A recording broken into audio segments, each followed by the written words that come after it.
one knows America's finest city like he does. You can't just punt on a Manny Machado prime year.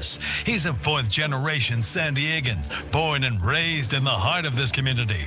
Passionate, opinionated, and always bringing you the real talk on your teams, your city, and everything in between. Braden totally knows his stuff. He's ready for the next step. That guy is good. Live and local, it's the Braden Surprenant Show. But I think Braden's one of the up-and-coming young stars in the media game in San Diego. Now, here's your host, Braden Surprenant.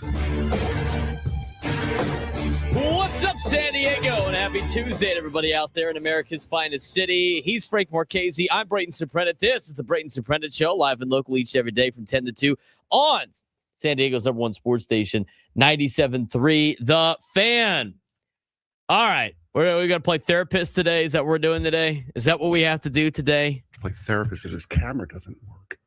All right. Are you good over there? There we go. Are you okay? Now we're good. You going to be okay? All right. Wow, man. Padres, 2 games back on March 31st from the first place Los Angeles Dodgers. Season's over, boys. It's time to panic. Pack it up. It's time to panic. Pack it up. Oh, my God. The sheer panic last night was insane. All right. Let's break it down. I mean, I watched last night's game. I went back to the box score last night. I rewatched the highlights last night. And yes, sure enough, I have to say, I do think there are areas of, this isn't great. As also, there are areas of, okay, this is what we were expecting out of this particular group of this team. And let me explain. Let's talk about last night's game. Obviously, a clunker from the offense last night. And again, looking at the box score and looking at the details of the game of last night, the offense wasn't very good. I think we could all agree the offense wasn't very good. I can't believe the amount of early swings we have seen out of this offense, especially a team that, was kind of designed to be built on taking pitches and grinding out at bats and all that fun stuff. But the Padres last night had a little bit of a clunker. It's not that big of a deal. In fact, I asked my friends this question. I was like, what do you think about the Padres in the start to the season? What do you think about the offense? What do you think about this guy? What do you think about that guy? Basically, because they don't have Twitter. I think this is the most telling thing that we got. There's a problem, right? I asked the group chat that I get into multiple arguments with throughout the day about the Padres. And here's the problem. We were all in unison on the same thing. It's March 30th. Today is March 31st, but this was last night. It's March 30th. It's not crazy, okay? These things are going to happen. This game happens in June, and people lose their minds. Right? This thing happens in June, people don't lose their minds. Sorry. This thing happens in June, nobody cares. It happens at the beginning of the season. It's sheer panic from everybody because of we got the body language conversation coming back up. Love that. That's always fun. But as I look at last night's game, here are my takeaways. The offense is not playing up to par to start the season. And here's the deal. The Padres have not really jumped out offensively at the beginning of a season in a long time. It's very difficult for them, especially at Petco Park. And I don't want to make excuses because they need to put together better at-bats. Like your leadoff guy and Jake Cronenworth needs to be able to get on more than just one time before Fernando. If we're going to have Jake Cronenworth bat leadoff, and he's going to be the guy that bats leadoff against right-handers, which is fine. I said it yesterday. I'm not opposed to that, especially a guy that's got a high on-base percentage. Well, then he can't go 0 for 3 with 2 strikeouts and only get his first walk in the last inning. He needs to be better. He needs to get on base. Fernando Tatis Jr., everybody wants to crucify this guy because of the fact that he didn't challenge that pitch, which I agree. I don't understand. Well, I don't agree about the whole fire and brimstone kind of aspect of Fernando right now, but I agree with the sense of why didn't Fernando challenge that pitch? I still think, and here's my take on that from last night's game, I still think teams are trying to figure out when the best strategy is to use their challenges. I really do. And here's the other thing, too. The dugout can't tell Fernando after the pitch to challenge the pitch. They can't do that. They could give him those cards that the Brewers were doing in spring training. I think it was the Brewers, about like situational when to challenge and when not to challenge, kind of a green light and a red light. But overall, I think you have to put the perspective, you have to take the perspective out of watching as a fan and seeing clear cut, a little box on a clear angle about a pitch being out of the zone. Look, it was out of the zone enough for Fernando to take it, but who knows how close he thought it was from his angle on what is a nasty delivery from Ryan Walker. I mean, Ryan Walker is a funky pitcher. And the way that ball's coming in, yeah, Fernando might not like it, might think it's out of the zone. Even if it's a called strike, you could be a little cautious about it. The Padres at that point in time only had one challenge left on balls and strikes. If it's close enough for Fernando for him to use the challenge and it doesn't work, again, all of us watching, it's a little bit different, and he burns the challenge later in the game or later in that inning, it's obviously a problem. Look, I understand the philosophy of the ninth inning. This is the time to challenge potentially. What are you saving them for? I get that. But to me, until I hear what the strategy is from the Padres in terms of how they are navigating ABS, I can't really give you a good answer on whether or not it was intelligent or not for Fernando to challenge. I don't know.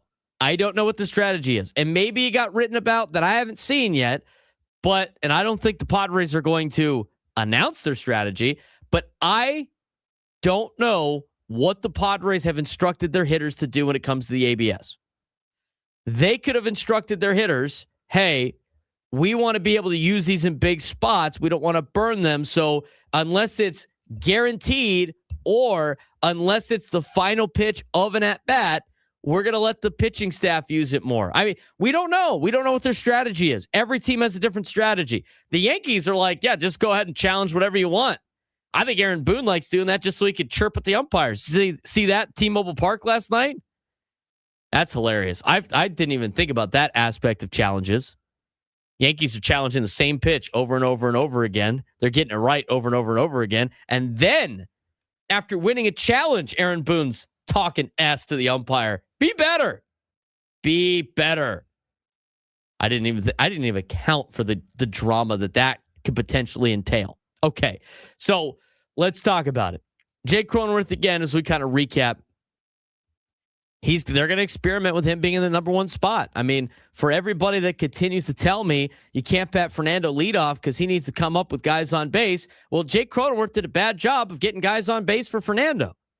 And then when Fernando did get a guy on base, he struck out. I mean, you can't create a perfect world on the situational hitting. It's archaic thinking. The best way, honestly, in this day and age of baseball, make a lineup, put your best batter first, and then your second best batter next, and then your third best batter, and just have all your best batters 1 through 9 in order. That's probably how you should make a lineup in this day and age of baseball. But we could talk about that later. Cronenworth needs to be better in the leadoff spot. Fernando probably should have challenged there. He also needs to have better at-bats. He's hitting 214 right now with a 527 OPS. Manny was awful last night in terms of his offensive prowess, if you will. He didn't hit the ball in play very hard. He was 0 for 4. He's hitting a $167 right now with a 625 OPS. I'm not going to worry about Manny because Manny always starts the season off poorly. Last year was kind of an anomaly. Who else can we talk about? How about Jackson Merrill? I'm fired up about Jackson Merrill. That's a dude that competes, man. 2-run bomb in the 9th inning, try to keep the game alive. That's awesome. Saw the energy. That's a dude that wants to win. I don't think his teammates don't want to win. I don't think his teammates are not trying, by the way. I got to put that in there because people were calling for the see, look, Fernando doesn't care. He didn't challenge the pitch. All right, whatever. Jackson Merrill hit a 2-run homer. Great. Xander Bogaerts got another knock. He's hitting 250 right now. Okay. I also think as we continue to go through the lineup, Gavin Sheets needs to figure it out. 0 for 2 with 2 more strikeouts. Still looking for his first hit. It's a tough spot for him to start the season. He needs to get it rolling fast. I think he has earned a longer leash because of what he accomplished last year. But I want to say it. The Padres don't have to make it about Bryce Johnson and Ty France if they go out there and outperform Gavin Sheets when Sungmoon Song comes back. I mean, Gavin Sheets, if I'm not mistaken, now maybe I'm wrong here, Frank. I think doesn't Gavin Sheets have options or does he not have options? He signed a minor league deal last year. He's under contract. He might have options. I mean, it would not be shocking to me if they send him down when they bring Sungmoon Song back, if he does. If he doesn't, then obviously they got to be able to change, they got to be able to make decisions that try to keep as many people in the organization as possible. But Manny wasn't good last night. Fernando had the one hit, whatever. Okay, Jake Cronenworth needs to be better at the top of the order. You had an off day from Laureano. He worked one walk. He struck out twice. Castellanos was 0 for 3 with 2 strikeouts. Camposano was 0 for 2. They pinch hit for him with Bryce Johnson. He struck out as a pinch hitter later in the game. But I look at this game and I go, this is like a normal loss in the middle of June. But we emphasize this a little bit because it's early in the season. Look at how the Giants beat you last night. Was it the top of their order? Hell no, it wasn't the top of their order. Their top 6 guys got a combined 2 hits out of the 6. Their bottom 3 had 4 of the 6 hits. You lost to Bader, Bailey, and Schmidt last night. The 7, 8, and 9 hitters in the order. I've seen this numerous times from the Padres throughout the season. It's okay. They're going to lose games like this. I said at the beginning of the season, you come in to the year and you have to realize that the majority of baseball teams, now you're going to have superstar teams that have great seasons that just from top to bottom just wreck shop throughout the entire year. I mean, you see the Dodgers do it. You saw the Yankees do it back in the 90s and the early 2000s with the money that they were spending. They're an anomaly. The majority of baseball teams are going to be teams that play 500 ball and then go on a hot streak. Those are the ones that make the playoffs. The other teams are going to go 500 and then have a massive losing streak, and they're not going to make the playoffs. So as you look at it right now, the Padres win the next 2 games, which I think they're totally capable of doing. Then they're 3-3 to start the year. They're playing 500 ball through their first 2 series, and then they hit on their first road trip. Now, I think last season and the start that last season was for the Padres was, again, kind of an anomaly, kind of a fluke where they started 7-0. You can't just compare the start of the season. It's too much. It's going to be too much for you. So it's not as bad as you think. Now, there's a lot of areas that need to be better. Let's talk about Walker Buehler. Walker Buehler, in my opinion, he was 1 inning shy of giving you exactly what you expected out of a number 5 starter. Do you remember, Frank, when we talked about it a couple of weeks ago, when Kevin Acee put in his article about what the average number 5 starter did for a playoff team during the season? 5 innings, 3 runs? 5 innings, 3 runs. What did Walker Buehler do last night? 4 innings, 3 runs. 4 innings, 3 runs. He was 1 inning off. That is what you need to expect from a guy like Walker Buehler. If Walker Buehler goes 5 innings and gives up 3 runs or less, that is what you're asking him to do. He could have been better last night. He says he could have been better last night. I agree with that. But he's not the reason why you lost the game last night. He also theoretically could have done it. He only threw 72 pitches last night. You're hoping for about 20 more, which you would hope is another inning, maybe an inning plus at a normal time. So he could have gone the 5 innings. Correct. When you add Griffin Canning or Joe Musgrove back to this rotation, is Walker Buehler your 4? Is he your 5? He's probably your 5. He got moved up because you got guys that are hurt right now. And yes, that means German Marquez. Here's how I evaluate German Marquez, though, Frank, for tonight's start, because, Jake in the chat, in the YouTube chat goes, well, does that mean this guy your 6th or 7th going against the Giants number 1? Giants number 1 last week got shelled by the New York Yankees. And he's had 2 bad outings in a row dating back to the WBC. I mean, he has not been very good. But I view Walker Buehler and Herman Marquez right now, 5A and 5B. That's what they are. They're 5A and 5B, and they're battling for that last spot. And your 5 is expected to give you 5 innings, 3 runs or less. That's a playoff team, number 5. I saw a lot of people complaining about Walker Buehler. He is what he is. I told everybody before the start last night, I said, he's a different style of pitcher. He's not going to throw the ball very hard. He hung it to Harrison Bader. Hung it. Big league hitters are going to knock that out of the park, even ones that are struggling. And here's the other thing, too. And I don't know if Tony said this on air, but I know he said it off air. The Giants are going to turn it around eventually, and they're going to get the bats going eventually, especially this early in the season. It would not be surprising to him if they were able to score runs last night. You know what they did? They scored 6. They scored 3 runs on 6 hits. They still didn't even hit the ball that well. But again, your pitching staff held the top of the order to 2 hits. Adames was 1 for 4. He's batting $133. Devers was 0 for 2.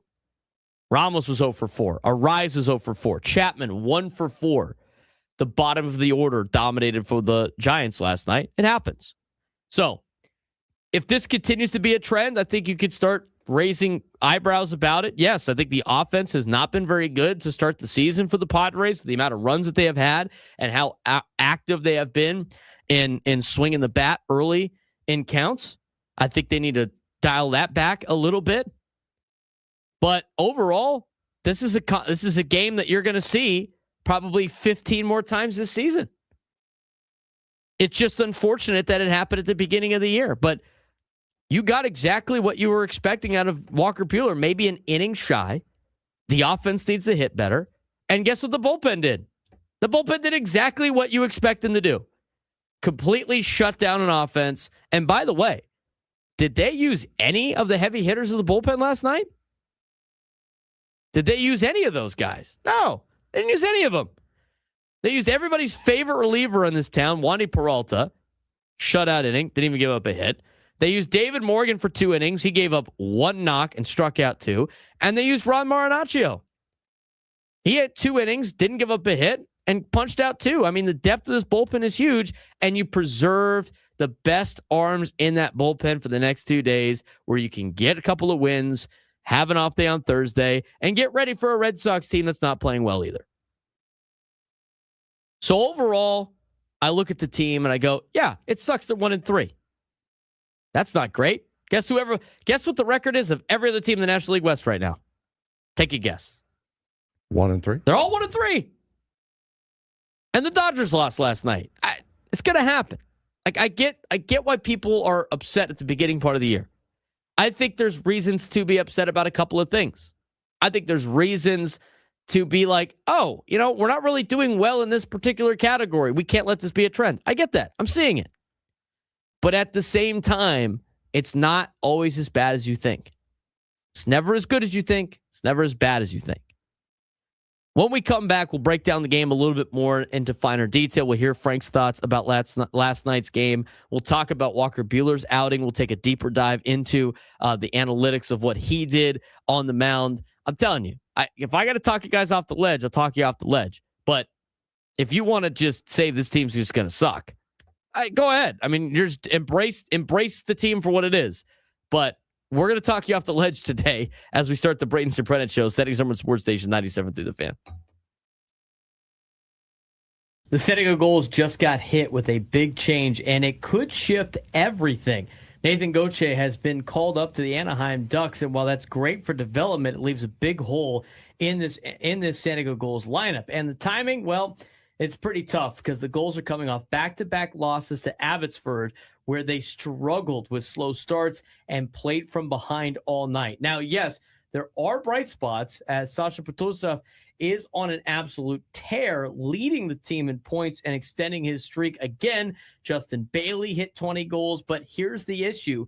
This team is relying on late comebacks way too often, and without Gauthier, that margin for error gets even smaller. So the big question becomes, who steps up now? Because if nobody fills the gap, this could go from a bump in the road to a real problem as we approach playoff time in the AHL. So this is the big headline as we're going to start with the biggest news, and that's the roster movement. The Anaheim Ducks have recalled Nathan Gauthier from the San Diego Gulls, and Frank, this is a big one. Yeah, it absolutely is. Gauthier was coming off of his best stretch of the season with 18 points over his last 21 games, plus the first hat trick of his career just recently. He has been one of San Diego's most reliable two-way forwards, and now he gets his shot at the NHL level. But the flip side is here, this leaves a very noticeable gap in this San Diego Gulls lineup, especially down the middle at the center position. And we talked about the timing. The timing is not great for the San Diego Gulls as we get closer to playoff time, and a team that has been playing really good hockey. And they just had a tough series in Abbotsford. I mean, the Gulls ran into trouble on the road. They dropped both games to the Abbotsford Canucks, a 5-2 loss where they didn't score until late in the third. 5-3 loss despite multiple comeback pushes. This was a team chasing the game most of the time. They showed fight, no question, but the slow starts and defensive lapses were costly, and that has been a problem for the Gulls this season. They have dug themselves into holes, and yes, the comeback kids have made a lot of great comebacks, but you can't do that night in and night out and expect to win AHL hockey games. No, you cannot. And you really, they have to find a way to start. They have to find a way to start a lot better, not just defensively, but offensively as well. You cannot be putting yourself into holes and not giving yourself some advantages to try to be able to maintain. And as you said, we've been doing these now for about 3 months, and this is every single time we discuss the San Diego Gulls. It's, well, they came back late, put up a fight, and still lost, or they won big. So while some of these signs are encouraging, these last couple of games against Abbotsford just have not been what you wanted to see out of the Gulls. Now, you talked about the encouraging portions of these particular games. I mean, you've got some players that are playing very well. I mean, yeah. Sasha Patusov is on a tear. Team leader with 51 points, which is a career high, currently on a 6-game point streak. Justin Bailey hit the 20-goal mark and is riding a 5-game point streak. And Tristan Leno continues to produce from the blue line, now on a 4-game point streak. This team is still getting offense, but it's coming too late in games right now. Yeah, it's got to come throughout the game. It's got to be less spurts and more just sustained pressure. Now, it's hard to be able to sustain that pressure throughout a 60-minute hockey game, but that's what shows the difference between players who play in the AHL and players like Gauthier who are going to go up to the NHL. Yeah, and they got to do a lot better of not having to play from behind. I mean, the Gulls are becoming a team that starts slow, falls behind, tries to rally late, and while that worked during the comeback wins against Colorado, it's not sustainable. And at this level, if you're consistently and constantly chasing games, eventually it catches up to you, and that's exactly what happened against Abbotsford, and that is something you do not want to have right now in the season. No, you're in a playoff push right now. You are in a playoff spot, but it's not locked, and you have a chance to be able to get a little bit further ahead in the postseason race. So yeah, this is not a recipe that's going to win you games in the regular season. It's not really a recipe that's going to win you a playoff position, and it's certainly not going to win you games in the AHL postseason in the fight for the Calder Cup. Now the Gulls come home, and they have a key matchup against Tucson yet again, against the Roadrunners, and here's what matters. Life without Gauthier. Who steps into that role? First period urgency. Can they start faster? And defensive structure, too many goals against early. The next stretch is about adjustment. How do you see this team making the adjustments for this week? They're really going to show what they're made of now without Gauthier. They're going to need to find somebody. Pastajov has looked like he's going to be that guy so far that can step up if given the reins, if given the proper opportunity. He's played very, very well, leading the Gulls in points. He's going to really have to be that guy who is going to step up into that role if he, one, wants a crack at the NHL, and two, wants to prove that he can help this Gulls team long term. And that's the question. Does Nathan Gauthier's call-up help or hurt the Gulls right now? And here's the reality. Long term, it's a win, no question, because the Gulls are doing their job. They're producing and developing players to help the parent club, the Anaheim Ducks. That's the goal of the AHL, to then develop players and send them up. But short term, this obviously hurts. This is rough timing for the Gulls portion of the season because Gauthier was one of the most complete. here in America's finest city. He's Frank Marchese. I'm Braden Surprenant. This is the Braden Surprenant Show, San Diego Motorsports Station 97.3, The Fan. All right. We do want to mention going back to the last, let's say update, but the last segment we're talking about, like the different situations that are out there. I think Gavin Sheets needs to get it going a little bit because there's no guarantee what the Padres are going to do when Sung-Moon Song comes back. That was part of my entire breakdown of the game last night. And I'm not putting this on Sheets, by the way. Just want to make that clear. To the question of if Gavin Sheets has options, that might be something the Padres decide to do if he does not hit in this first month. Now, what I mean not hit, I don't mean not get any hits. I mean, he's got to eventually get a hit. But if he does not hit the way the Padres want him to hit, I would not be surprised if they send him down, potentially to AAA when Sung-Moon Song comes back. And again, just to I don't think Sung-Moon Song is going to be some savior to this organization to save them from maybe the offense that they have had. But what I'm saying is he's going to come back from injury eventually. He got a contract to play for the Padres. He is going to be on this roster eventually. And when he joins the team, somebody's coming off of it. That was the whole breakdown of that particular deal. Now, we are broadcasting live for the Bill House Studios. We know how. Last night's game, Frank, I told you everything that was off the cuff of what I was thinking. I thought last night's game was any other game that you would see in June, heightened at the fact that it's the first week of the year and people are excited for Padres baseball. And we're living and dying on every play, and a 1-3 start seems like the ultimate doom is coming. And what did we say about that in spring training? You can't do that.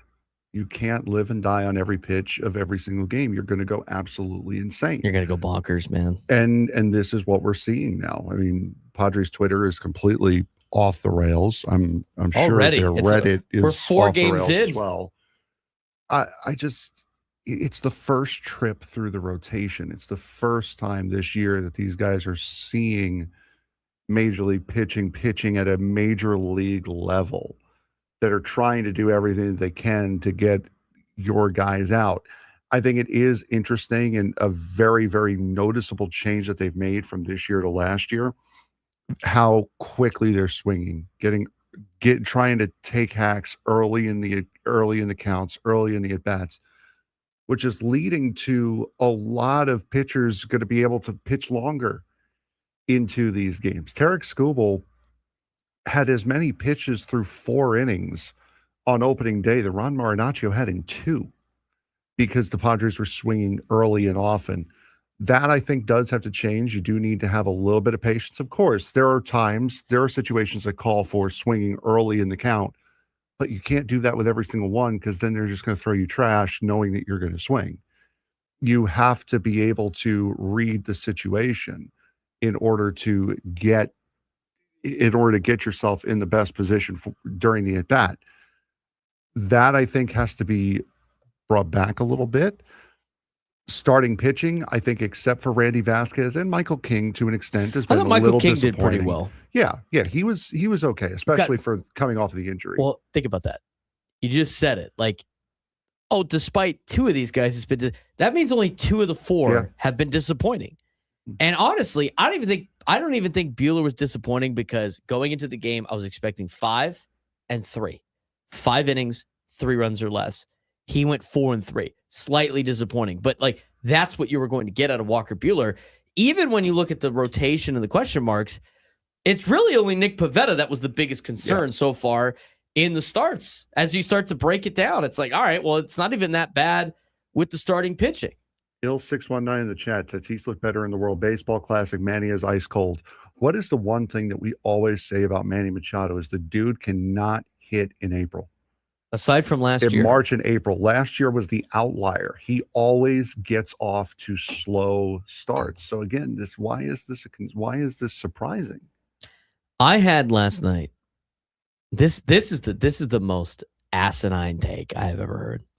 This is where we're at. It's 4 games in. It's just the sky is falling. Are you ready for the text I got last night? Oh no! Oh my God! Everybody's getting blamed, right? I will say this: Nobody's safe right now in Padres fandom land in terms of like who's killing the team. I honestly don't think Craig Stammen has done a whole lot to do wrong things right now. Like, No. maybe the strategy for using the ABS is off. It's been 4 games. He's never dealt with it. This is new for everybody except for AAA teams. Maybe that. This is the first time. Maybe the lineup, but it's 4 games in. So, like, okay. But this is the first time he's in the dugout for the entire game in his career. So he's seeing the game from a completely different perspective now. I got a text last night. Oh, no. From somebody I know that said he has more managerial experience than Craig Stammen because he has managed 5 championships at the Poway Sportsbook Complex. I wanted to blow a gasket. I really did. I was, oh my God. I was like, are you kidding me? Brother. I was like, bro, it's time to go to bed. It's time to go to bed. Just go to bed. It's sleep on it, okay? It's time to go to bed. He responded with, what time can I call in to tell me? Go to bed. Sleep on it. Give it the 24 hours, bro. Give me a break. Give me a break. Come on. And Rod, I don't need to see Sam's post-game YouTube chat. I really don't. I worked it for 2 years. I know what that YouTube chat looks like. Oh my God. It's not a good place. Oh my God. It's not a good place. Oh my God. Yeah. That's emotions are hot. Just finished watching the game. I mean, we got people saying like, you're polishing a turd. It's like, what do you want them to do? Where are your solutions? Do you want them to trade everybody? They're 4 games in. They're not going to make any of those type of decisions. You got to see how some of this plays out. I mean, we'll see what happens tonight. They win tonight and tomorrow, which I think they can do. It's the Giants. Let's not get crazy here. The Giants didn't hit all well last night either. Their 7, 8, 9 hitters were great. What do you want them to do? And it usually leads to trade all these people and replace them with who exactly? You can't logic with it. You start getting irritated. But overall, Frank, I thought last night Walker Buehler did slightly less than what you're expecting him to do as number 5 innings, 3 runs. And I'm only taking that number from the fact that is what the average number 5 starter of a playoff team did last year. He did basically what he was asked to do. He said he could be better, needed to be better. I think the lineup, obviously people were complaining about that. You have to give them some time to be able to get going. I think the entire situation with the ABS was kind of like, it is what it is. We'll see how they figure out their strategy. And I thought the bullpen was great. Stars got to start. Guys got to go out there and play. Tough loss last night. You lost by 1. Took you too long to get the offense going. We'll see what happens tonight. I think now might be a great time to remind people. If you want, this is the rule for this show. If you want someone fired, you have to give a replacement. If you want someone traded, you have to give a replacement. You have to give names. You can't just say, "Oh, let's just get prospects." No, I want names. We want names. If you are going to identify a problem, we need you to have an answer to said problem. Period. I agree. And here's the thing, like everybody's solutions is like fire the manager. Okay, cool. Let's fire Craig Stammen 4 games in. Are you kidding me? Do you know how crazy that would sound? Let's fire Steven Souza Jr. Offense is not working. I mean, at some point, here's the other thing too. Like for anybody that was blaming Steven Souza Jr., how many hitting coaches are you gonna have? I mean, eventually the guy's got to go out there and hit.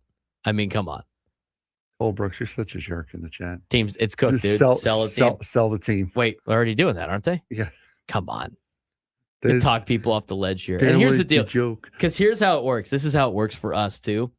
Some hosts get frustrated. I don't, because this is how you view it as a coach. It's not always as good as you think, and it's not always as bad as you think. And so when the Padres are playing well, we're going to tell you the problems that are stewing that you're not getting the results on, and then everybody calls us a hater. And then when they are not playing well, we go like, hey, there's some positive signs here. It's like, oh, you're being a homer. Not really. We're kind of in the middle. We haven't really done anything. separate from that. Sound off. Go ahead. Give us a call. 833-288-0973. 833-288-0973. Love to hear the solutions as we continue on the Braden Surprenant Show. Setting us over on Sports Station 97.3 The Fan. March to Madness is down to the Final Four. Saturday night, Arizona and Michigan go head-to-head in a battle of the paint. Arizona's relentless inside scoring and free throw dominance meets Michigan's elite defense and big play ability. Who controls the rim will likely control the game. UConn faces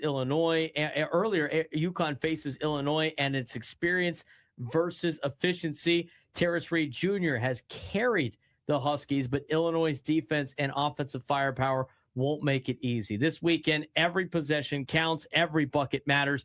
Can Arizona's paint power topple Michigan? Will UConn survive Illinois' strategic defense? One thing's for sure, the road to the championship is set, and it's going to be unforgettable.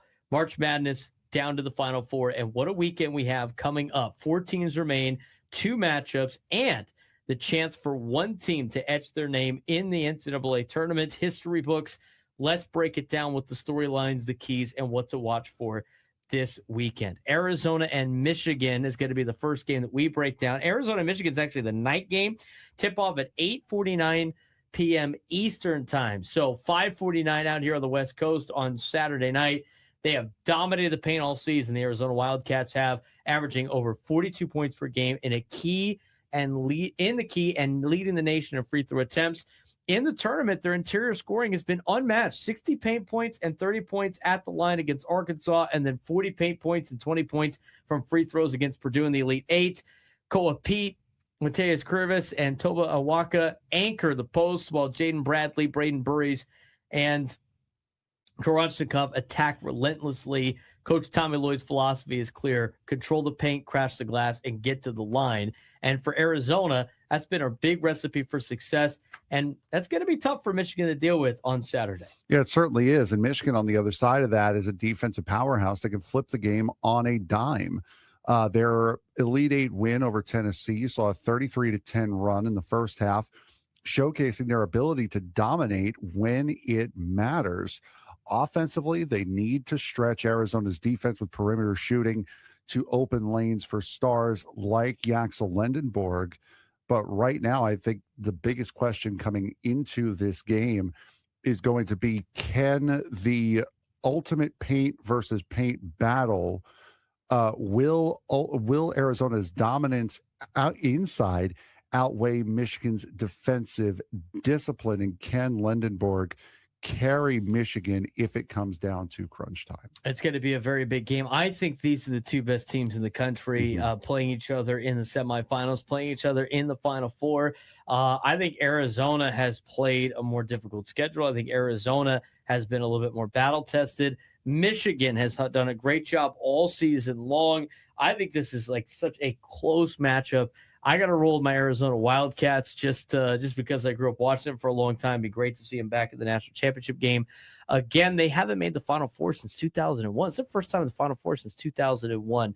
Should be a good day for the Arizona Wildcats and the Michigan Wolverines. Should be a fun game for both teams. Let's move on to the earlier game on Saturday. That will be at 6:09 p.m. Eastern time, 3:09 p.m. Pacific. It's the UConn Huskies and the Illinois Fighting Illini. What a dramatic comeback by UConn against Duke in the Elite Eight. It was fueled by the patience and experience of Terrace Reed Jr.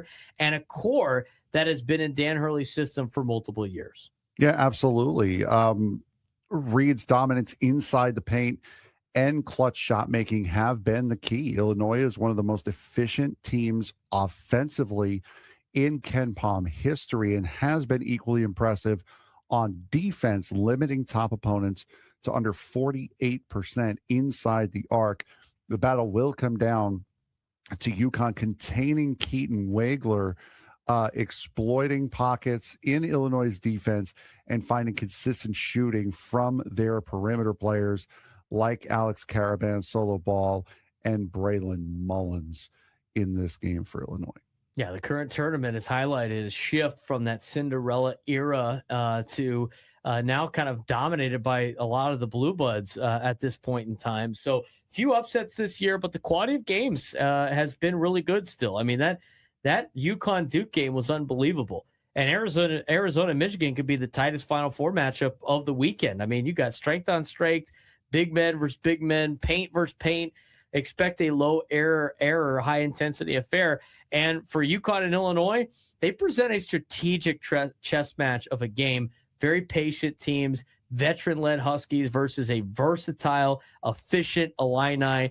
The game could be decided by a few key possessions and defensive adjustments. You got four of the best teams in the country battling out in the Final Four. Should be a fun one this weekend. Of course, we'll talk about the national championship next week.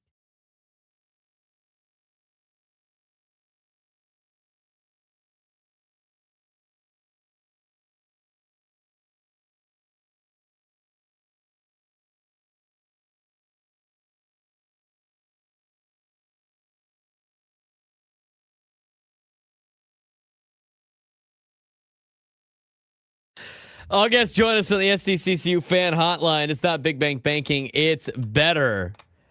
Oh, man. You know what? We're trying to help out the people, okay? We're trying to help the people out a little bit. It's a tough night last night. And by the way, while I was watching and I was at softball, I was verbally frustrated during the game. I said, I can't believe the three worst hitters for the Giants are beating us right now. A team that could not hit water if they fell out of a boat against the Yankees is up 3-0. What is going on? I was there last night. I understand. I get it. I was in the same state of mind. But I went through, I reanalyzed, I took some deep breaths, and I've realized it's March 31st. So there's not a lot to be that upset about. Now, I will say, they are trending in the wrong direction for a lot of different things. Offense. Like the games against Detroit, tons of hard contact. 31 balls, 95 miles an hour plus. Last game, they had weak contact, chasing, poor discipline. I could sit here and be like, hey, the offense is still doing the right things. They're not getting the results. But last night, that wasn't the case. Last night was bad. Last night is the worst the offense has looked all year. I don't think I'm on really stepping on a limb right there.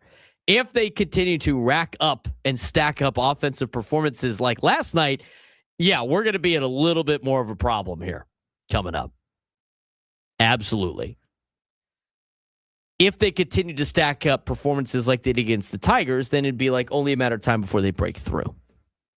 I will say that. 833-288-0973, 833-288-0973. He's Frank Marchese. I'm Braden Surprenant. We'll let you, you know what? We're going to let you, sometimes you got to let it out. We're going to let you do that. Let's get to Dexter in Spring Valley to start things off. Dexter, what's going on, brother? Good morning, gentlemen. Really quick, two things before I hit the topic. One, that Nick Costco's guy is a real idiot. I mean, he was blamed, for that whole U.S. lost the World Baseball Classic cake that he had. He's an idiot. Number two, hey, Frankie, so if anybody ever asks you when you're at like at a race, like coming up in Coronado, and they go, how do we say your name?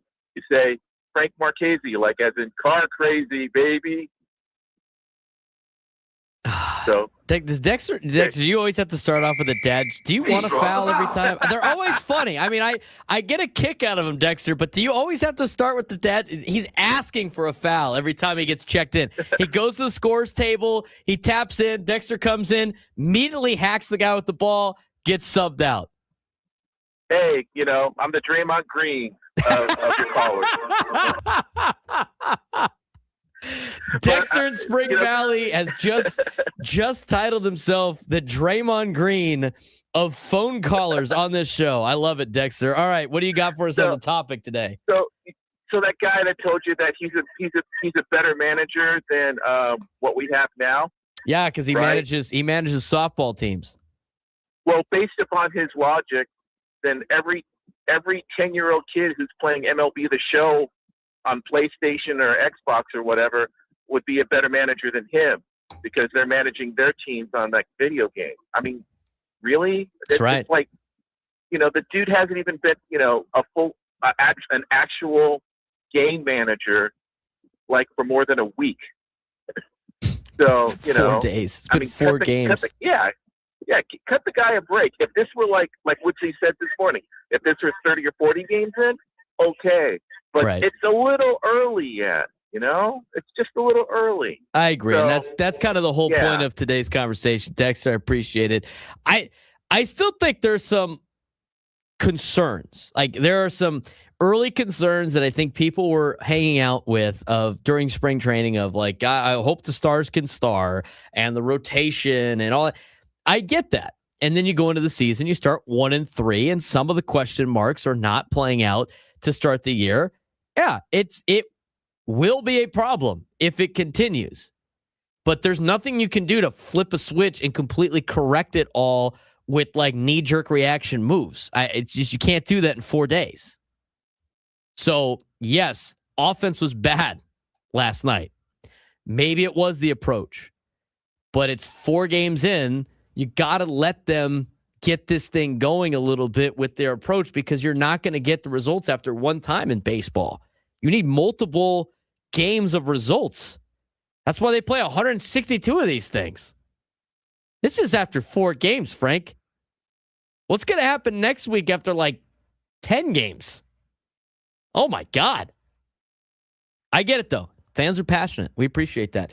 Clay in the South Bay. You know what? Clay can handle this because the guy roots for the Browns. He's got to deal with the Browns. Now, for the Browns, if they lose their first 4, if they're 1-3 in their first 4 games, it's like 25% of the season, and people want everybody fired in Cleveland. Isn't that right, Clay? You know it's right, but oh my goodness. Whew.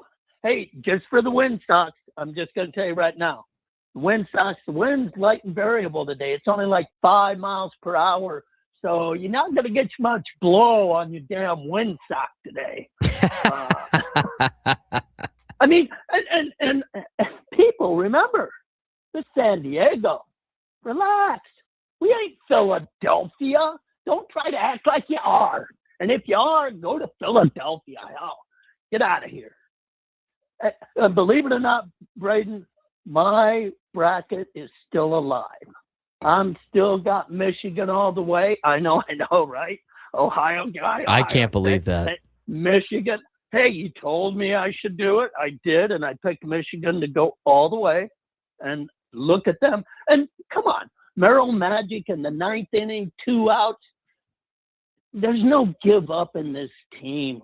So why are we wanting to give up on our team when we've only played 4 games? Is the outlook that bad? Are we looking to only win 25% of 162 games? I don't think so.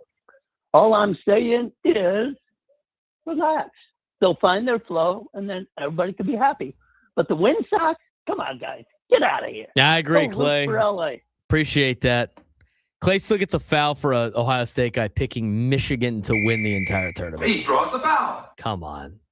Where's Smash the Numbers and where's Jake Waters in the chat? I know they'd be picking. I mean, he picked you, but the Ohio State guy? Really?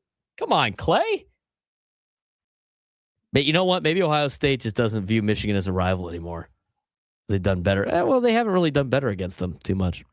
Anyway, 833-288-0973, 833-288-0973. Let's get out to Steve in Poway. Steve, you're on the Braden Surprenant Show. What's going on? Hey, just some perspective on the season so far. Here's the part you're missing a little bit. As a fan, the only thing that we can comment on is what we've seen so far. We can't look into the future, what's going to happen. All we can do is comment on what we've seen so far. I called you about a month ago and said, you're jumping up and down as a typical myopic fan. And I said, so what are we supposed to get excited about? A team that couldn't hit in the playoffs the last 2 years. And we got the same basic team as we did then. And by the way, we're missing our best hitter because we didn't need him. And then we got a manager that didn't even really want to manage. And they just said, would you please manage for us? Well, I guess so. I didn't really want to do it, but since you guys offered it to me, I guess I'll take it. So we got a manager who's never managed before that didn't really even want the job. We got our best hitter that we decided we didn't need. We got the exact same offensive lineup that we had in the playoffs the last 2 years that couldn't hit. And we're seeing that now. And even if we get the playoffs, you got the same team. So I think we have a reason to be a little bit concerned about what's going on. But like I said, we can only comment on what we've seen. And what we've seen has been pretty bad. All right. Appreciate the phone call, Steve. I guess that's fine. I mean, he's not wrong. He's not wrong. No, he's definitely not wrong. But it's where he's at the base side of that before he gets to the escalating of like trade Fernando, trade Machado, fire this guy, fire that guy. You can't really do that in the first 4 games. I understand that that's the only thing that you got, but I mean, if we're gonna do this the entire season, you better. I mean, it's gonna be strapped in. Because here's the other thing too, Frank. When they win 7 games in a row, guess who's going to the World Series? I'm just gonna say that right now. Guess who's going to the World Series? And guess who's gonna tell them they're not going to the World Series? Me and you. And then who's gonna be a hater? Mm-hmm. Me and you. All right, let's get fired up on a Tuesday. Let's get up to Carlsbad. Brandon, what's going on, man? You ready to jump off the ship yet? Hey, boys! Never! This is what we signed up for. For you, me and you, Brandon, it's etched in stone, dripped in blood, Friar Faithful, live and die in the flames of, the irony of how many times we ho-hum and then we're good and then we're not. Hey, look it. I want our $100 trillion players to start hitting. I get it. I think all of us had about enough of the BS, right? We want that, and I get it. But the flip side is that, you know what? I'd rather start low and end high instead of being all good, and the next thing you know, we're pooping our pants in July. Sorry about the. Like, can you listen? Yeah, Can you follow directions while you're driving there, Brandon? Come on, man. Siri's yelling at you. Yeah. No, I said I apologize, you guys. I'm dropping the dirt bike off. It's a San Diego thing, right? Surf, skate, snow. Anyways, you guys, we're gonna be okay. But I agree, Braden. It's like, how many times have we done this, man? I mean, Frank, let everyone know how you feel. I'm out, guys. God bless. Thank you, Brandon and Carlsbad. Appreciate it. At this point, I just live by the immortal words of the great philosopher Ilya Brizgalov. At this point, It's only a game. Why you have to be mad? it's only game. It's only game. But here's the thing. It's fun to be the fan that just kind of is a windsock. Because you just always be right. You'd be like, this team's terrible. And then when they win, you're like, this team's great. I told you this team was great. It's like, I don't really want to listen to those type of people. But the reality is there are concerns about a couple of things that the Padres have, but you have to let them play you have to let them play it out in the first couple months of the season. You can't make drastic changes right now. You just can't. And the thing with baseball, again, if this was an NFL team and this was an NFL talk show, I'd be all on board. They got to fix this. They got to fix that. That's terrible because every game counts for like 25, 30 games. Let's address something that just popped up in the chat. All right. So we're supposed to be silent every year because we're a Padre fan. No, we're tired of being mid. We want better. We want to be better. I get that. That's fine. There is a difference, though, between holding your team accountable, which you should do, absolutely. But then there's also going off the deep end 4 games into a season. We talk about it so often about, this guy's only played 4 games. It's a small sample size. You can't bring him down. You can't say that he's a bust on 4 games. It's such a small sample size. Why is that different when it comes to the team as a collective? It's 4 games. It's a small sample size. You're not going to get the legitimate feel of this team in 4 games. Now, if they're doing this in a month and a half from now, then yeah, there are problems. And we are going to be raising the alarms on those problems. But right now, you're not even through the starting rotation once in this season. You're 4 games in. Nothing of what you're seeing right now is indicative to how the team is going to play over the course of the year. No, because they're going to have stretches like this in the middle of the season. 7-0 was an outlier. It was not the standard. Welcome back to baseball, man. That's all it is. Right. Welcome back to baseball. This is the portion of the season where it's like that. I mean, here's the deal. Even if the team went undefeated throughout 3/4 of the year, people would be freaking out about we got to be able to win every playoff game. I mean, it's going to be a lot of losses in the season. We'll talk about the offense when we come back and how the offense did. Some inside looks at some of the numbers. Not very good.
Broadcasting live from the Bill House Studios, we know how. We are the Braden Surprenant Show. We are live and local each and every day from 10 to 2 on San Diego's number one sports station, 97.3 The Fan. If you haven't done so already, give us a like on this YouTube video if you're watching on YouTube.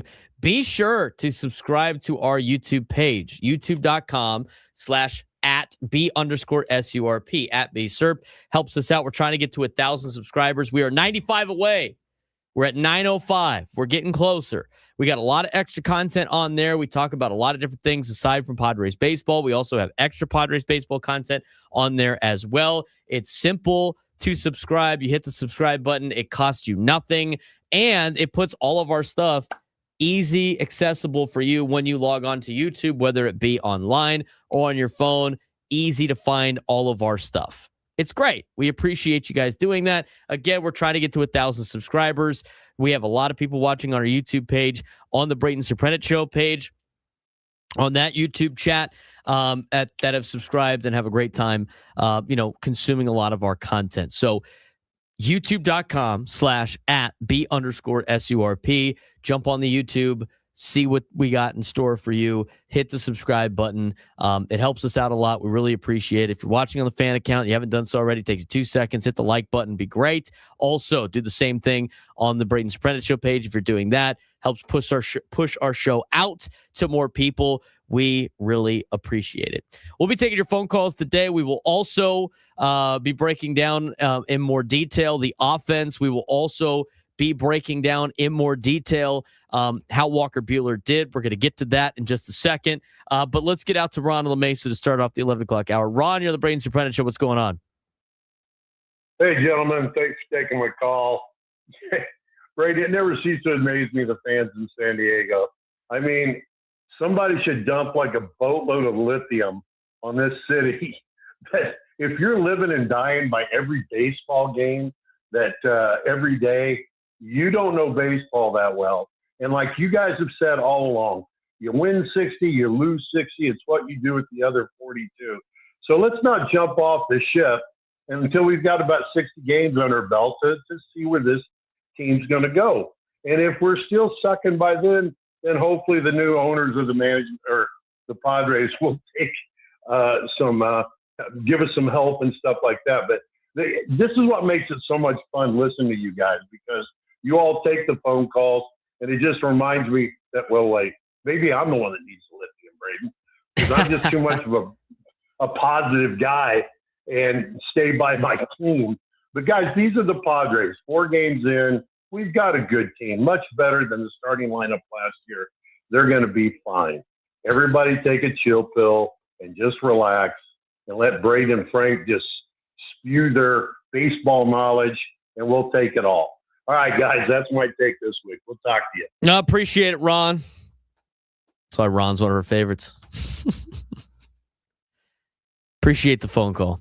All of our guests join us on the SDCCU fan hotline. It's not Big Bang Banking. It's better. Overall, like, here's the thing.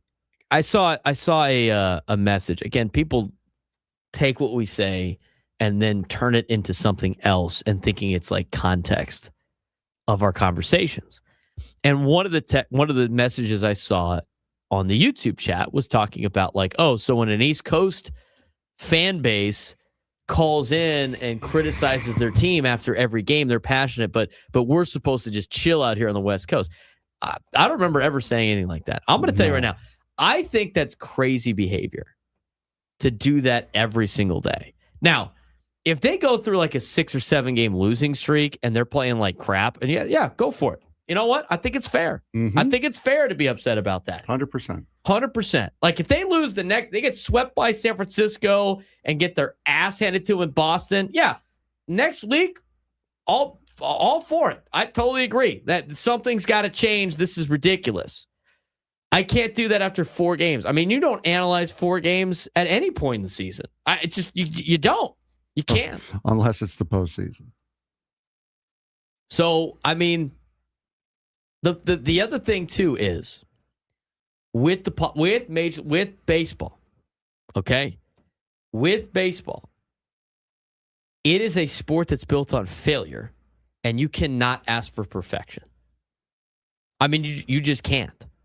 These guys are going to fail multiple times this year. It's a game based on failing. So as, again, somebody in the YouTube chat goes, grown-ass men are failing at the plate. Why are we constantly told to wait, take a chill pill, relax? Why can't we do more from the start of the season? It would be great. What do you want them to do? Hey, you need to play better. Do you think they not know that? Seriously, like, what do you want them to do? Sometimes they're going to fail. I don't have an answer for you. They haven't started the season off perfect like they did last year, and even when they started the season off perfect, people still complained. Wait for the team to start playing a little bit. They get their ass kicked again tonight. All right, we're seeing a recurring theme here. But they lost 3-2 last night. The offense wasn't very good. There's really not much more that can be said about this. It's if you walked into that clubhouse right now and said, "Hey guys, we got to play better," you're going to see 26 guys collectively doing the Drake meme of like, I knew there was something wrong. I knew we had to change something. Playing better. That's it. That's what we needed to do. It's to the East Coast comment. I'm an East Coaster. I grew up in it. I'm a Met fan. Met fans were taking flack on Twitter for booing Bo Bichette out of the building 3 games into the season. You know what I call that as an East Coaster? As a Met fan, you know what I call that? I call them idiots. They're stupid. They don't know what they're watching. That's not passionate. That's right. That's being a fool. So no, it's the fans here are the same as the fans out there. It's okay to be passionate. It's okay to hold the team accountable, but you also have to hold them accountable to realistic goals and expectations. Yes, being able to get more than 3 hits in a game is a realistic goal and expectation.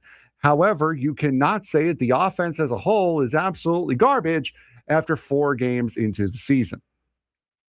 I will say this. I do agree with one of the YouTube chat members. The reason people are behaving this way is because we are and we're a football town. We have not yet transitioned to a baseball fan mentality. I'd agree with that. Yeah, that is fair. I'd agree with that. I would say that's a fair comparison. I think you can't. And I honestly, when I first started working here, I was like that. And then I slowly started to realize it's like, all right, I mean, you're going to live and die and all this stuff. It's going to be crazy. And then the other thing too, like just asking for more heart, effort, and urgency. The other thing that you can't have your Major League Baseball team do is you can't have them play at a level of every game is massively important because they're going to burn out. And we've seen it. We've seen that time and time again. And here's the other portion of this before we start talking about the details of the game last night that fans never understand. Not every game for Major League Baseball teams, they're going to get all out, full go. We have to win this game because they understand it's about winning series and it's about putting good stretches over time. There's got to be games they punt on because they have to make it through 162. You can't play every game of 162 like it's a playoff game. You wear yourself out. We say it and people go like, you hate the fans. I'm going to hear Tony Gwynn Jr. say that tonight or this afternoon. He's going to say it. So I guess we got to wait for Tony to say it. He's going to say it. I mean, we've talked to Tony so many times. He understands as a Major League Baseball player, you cannot do that every single night. They're going to get burnt out. It's almost impossible to do. 833-288-0973, 833-288-0973. It's got Kevin in Chula Vista. Kevin, what's going on? Guys, I'm kind of in the middle in all of this. I think, believe it or not, Clay's a little bit right. Steve called in. He's a little bit right. I think that, we're stuck with what we've got. I mean, the fans didn't choose the team. The ownership did, or the general manager. So what we have is a collection of largely the same kind of hitters that we saw last year. There's some trends here early, albeit, that are similar to a rinse and repeat of last year. That's a fair assessment so far. We're only dealing so far. So, we just going to have to wait and see on this. As has been noted, I like the call you made on fire the hitting coach. Isn't that amazing? You know, everybody was so down on Victor Rodriguez last year. Well, you got your new hitting coach. What happened? So, you know, it's just a long, long season, and all we can do as fans is sit back and hope. But as Steve said, I think his name was Steve, you know, all we can do is react to game by game of what we see as trends. And this team is not a scary lineup. It's basically the same Punch and Judy bunch of hitters that are wholly dependent upon all collectively getting the job done night in, night out. And last, you know, I'll leave you with this. I'm sorry. I'm tired of waiting for Manny Machado. He's been around for 15 seasons. We paid him, and this is why fans get upset and boo, you know, the superstars. We paid them ungodly sums of money to put teams on their back for the whole season, not just bits and pieces of it. And that's what people are frustrated about, is that there's too much of this, well, you know, tonight just wasn't right. And, well, you know what? We're paying you ungodly sums of money to be good and be productive, put the team on your back. As we know, as Manny goes, so do the Padres. And at 157, as you pointed out, it needs to be upped a little bit. I think you'd agree with that. I do, but at the same time, and I've said, I don't know how many times I got to say this. When you paid Manny the contract, you paid him to have a full season. You didn't pay him to just like be electric out of the gate. It would be nice for these guys to be always great. It would be great. It would be awesome. I would love it. I would love for these guys to be perfect almost the entire season. It's not possible. And how many times, Frank, have I said that Manny Machado, just look at the back of his baseball card. How many times has Manny started the season off incredibly slow? Every year except last year, really. Every year but last year. And what does he consistently do? He's consistently a high 270, 280 hitter every single year. Exactly. Hit 275 last year, hit 275 the year before, hit 258, 298, 278, 304, 256. In his Padres career, he's hitting 275 with a 340 on base and 825 OPS. That's what you spent the money on. And a 126 OPS plus. And guess what? That's that whatever he's getting is the going rate for a player like him. If you want to say that baseball players in general get paid too much, that's a different conversation for a different day about how much money they make.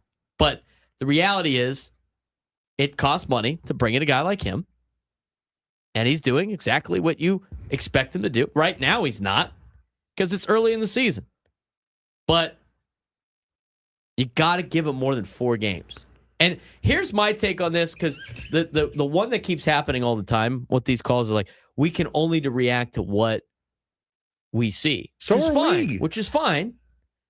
But I don't think you should do knee-jerk and crazy reactions of moves until you get a little bit more of a sample size. Like last night, I agree. Last night, I was sitting there going like, how are the Padres getting shut out right now by this Giants team? How? How is this possible? How are they doing this? And then as the game goes around and you let it sit a little bit and you start looking at the details, it's never as bad as you think. That's my take on this entire thing is it's never as bad as you think. It's never as good as you think. And the reality is you have to break it down almost series by series to really get an understanding. Because if they win the next 2 series or the next 2 games and they take 2 out of 3, guess what? They're back to 500. They're probably going to be right there with everybody else in the National League West. And the sky is not falling. I get it. I get it. Fans like to go up and down. I'm here to just try to make it a little even keel for you. What you don't want is you don't want Frank and I just going up and down like that. We're all going to be in for an emotional roller coaster. Trust me. Sicilians can get very emotional. Everyone loved our sarcasm hour so much last season. Don't make Go Aztecs on the Twitch chat freak out. Yeah, don't make him do it. Don't turn our entire show into the sarcasm hour. I don't want to do that again, please. I have PTSD from that. Okay, let's talk about it for the next couple of minutes here about the yo, dude, we're Sicilian nerd, man. Relax. Let's talk about the Padres offensive situation from last night. And here's where we're at with what they did. I I agree with the conversation about, you can't. I don't think the takeaway from last night is, well, we're hitting the ball hard and we're getting unlucky, right? Because you can use that against the Tigers because they were hitting the ball hard and they were getting unlucky. But here's what you need to know about the big picture. And this was put out in Kevin Acey's article, daily newsletter today. And if you don't read it or subscribe to it, you should. Padres lost to the Giants 3-2 last night. Through 4 games, they have 9 total runs, a 181 team average, and a bottom 5 chase rate in Major League Baseball. The question isn't really panic. Questions like, what are we watching here? I mean, the numbers are ugly. A 181 average, 192 with runners in scoring position, which is 23rd in Major League Baseball, and they're chasing 42% of pitches. They chased 42% of pitches last night. Only 5 hard hit balls after a strong first 3 games. So if you look at some of the early trends here, it's a lot of mixed signals for the Padres. Early games against Detroit, tons of hard contact, 31 balls hit 95 plus miles an hour. And last night, a lot of weak contact, a lot of chasing, a lot of poor discipline. The unlucky offense has now trickled into an undisciplined offense. And I think some of that, Frank, honestly comes from the fact that their results were not there and they're trying to make the results happen. I think you saw the approach and they didn't get the results, and I was okay with the approach against the Tigers and not getting the results because they're hitting the ball hard and they're getting lucky. Last night looked like they were out there hunting a little bit too early in the counts. Yeah, for sure. And that's when we talked about that after opening day, is when you get behind 4 runs early and then 6 and then 8, it makes you press. It makes you try to hit a 5-run home run with nobody on base.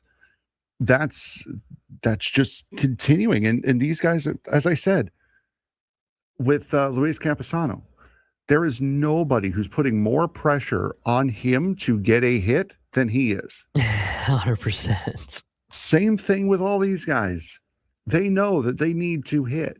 There is no one putting more pressure on them, especially getting down 3 runs, which shouldn't be insurmountable. Let's be honest. They know what they have to do.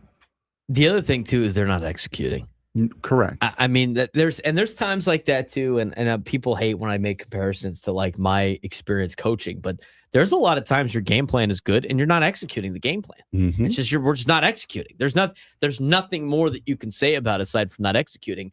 And here's the take that I have from the offense and the kind of up and down for the last 4 days. I can't believe it. 4 days. It's been 4 games. But the process of this says stay patient. But the results say that something's off. And what that leads to is last night of pressing, chasing, inconsistency, instead of just trusting the process that they put in place. And look, they want to jump out to it. They want to be able to swing the bat. They want to get out to good starts. It's not like they don't want to have success. And sometimes you can get away from what you have been told to do when you're doing it and you're not getting the results, even though it's there, because you have to account for the failure of baseball as well. And how can you tell when the process is right, that the game plan is right, but the execution is bad? Is on the few glimpses you get when they are executing the game plan, everything works properly. And then when they drift away from it, everything falls apart. So we know the game plan is good because they have shown those flashes on offense when they're being patient, when they're getting pitches to hit, they're hitting them and they're having solid innings. It's when they get away from it that they go down 1, 2, 3. They're swinging at everything. They're getting struck. The side's getting struck out. That's how you know it's them pressing instead of they're coming up with the wrong approach. Let's talk about the approach when we come back. I mean, it might be the real red flag here of the approach. I mean, we'll see if they make, they're going to make adjustments, but there's something about the chase rate that I don't like. And we're going to talk about it, where they rank, what it is when we come back on the Braden Surprenant Show. Standing Summer Sports Station 97.3 The Fan. San Diego baseball just flipped the script. They're not chasing the Big West anymore. They're leading it. The Tritons just swept UC Davis on the road. Now sit at 8-1 in conference and alone in first place. And it's not just wins, it's how they're doing it. power hitting, dominant pitching, and even grinding out close games like that 3-2 win on Saturday. That's what contenders do. But here's the real question. Can they handle being the top team now? Because it's one thing to surprise people.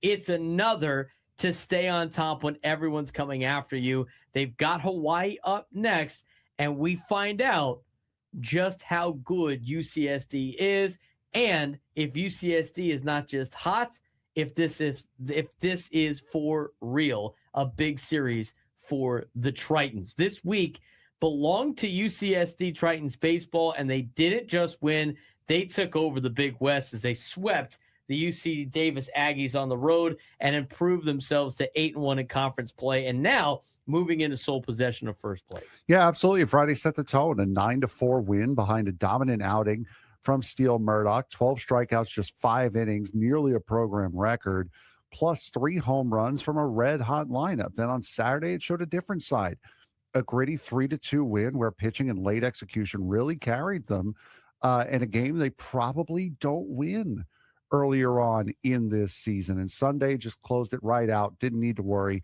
A 9-5 win using patience at the plate, timely hitting, and clutch bullpen work to secure a UC Davis series sweep. The team is evolving, right? I mean, at the beginning of the season, it was, can they compete in the Big West? And now it's, are they the best team in the Big West right now? Because they're not just winning. They're winning in multiple ways. They are getting the multi-homer games with their power hitting. They are getting elite strikeout pitching with the 16 strikeouts they had on Friday. They're getting situational execution, which was the Saturday grinded out win. That's what good teams do. That's what contenders do.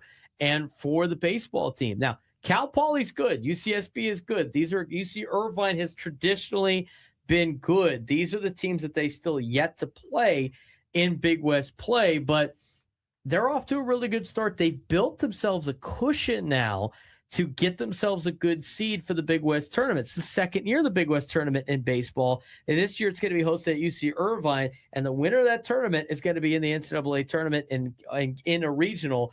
But you rack up wins now. If you're UCSD, maybe you don't need that tournament to make a regional. Maybe you could do it as an large team. But we've had a lot of key performers this week for UCSD baseball. Yeah, absolutely. Steele Murdoch, 12 strikeouts, near record performance for UC San Diego. Anthony Potestio, 4 extra base hits on Friday. Gabe Camacho, his 9th home run of the season, which puts him in the top tier in the conference. Bullpen, lockdown innings all weekend. It is a deep roster, and guys are stepping up every single game and doing it in different ways as well.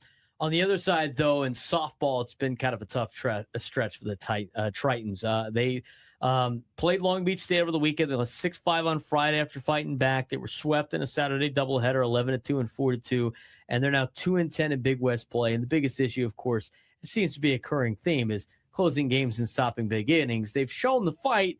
They have multiple comebacks. They have late homers, but they're struggling to finish games. Yeah, unfortunately for them, it just has not been the run through conference play that they have needed or wanted.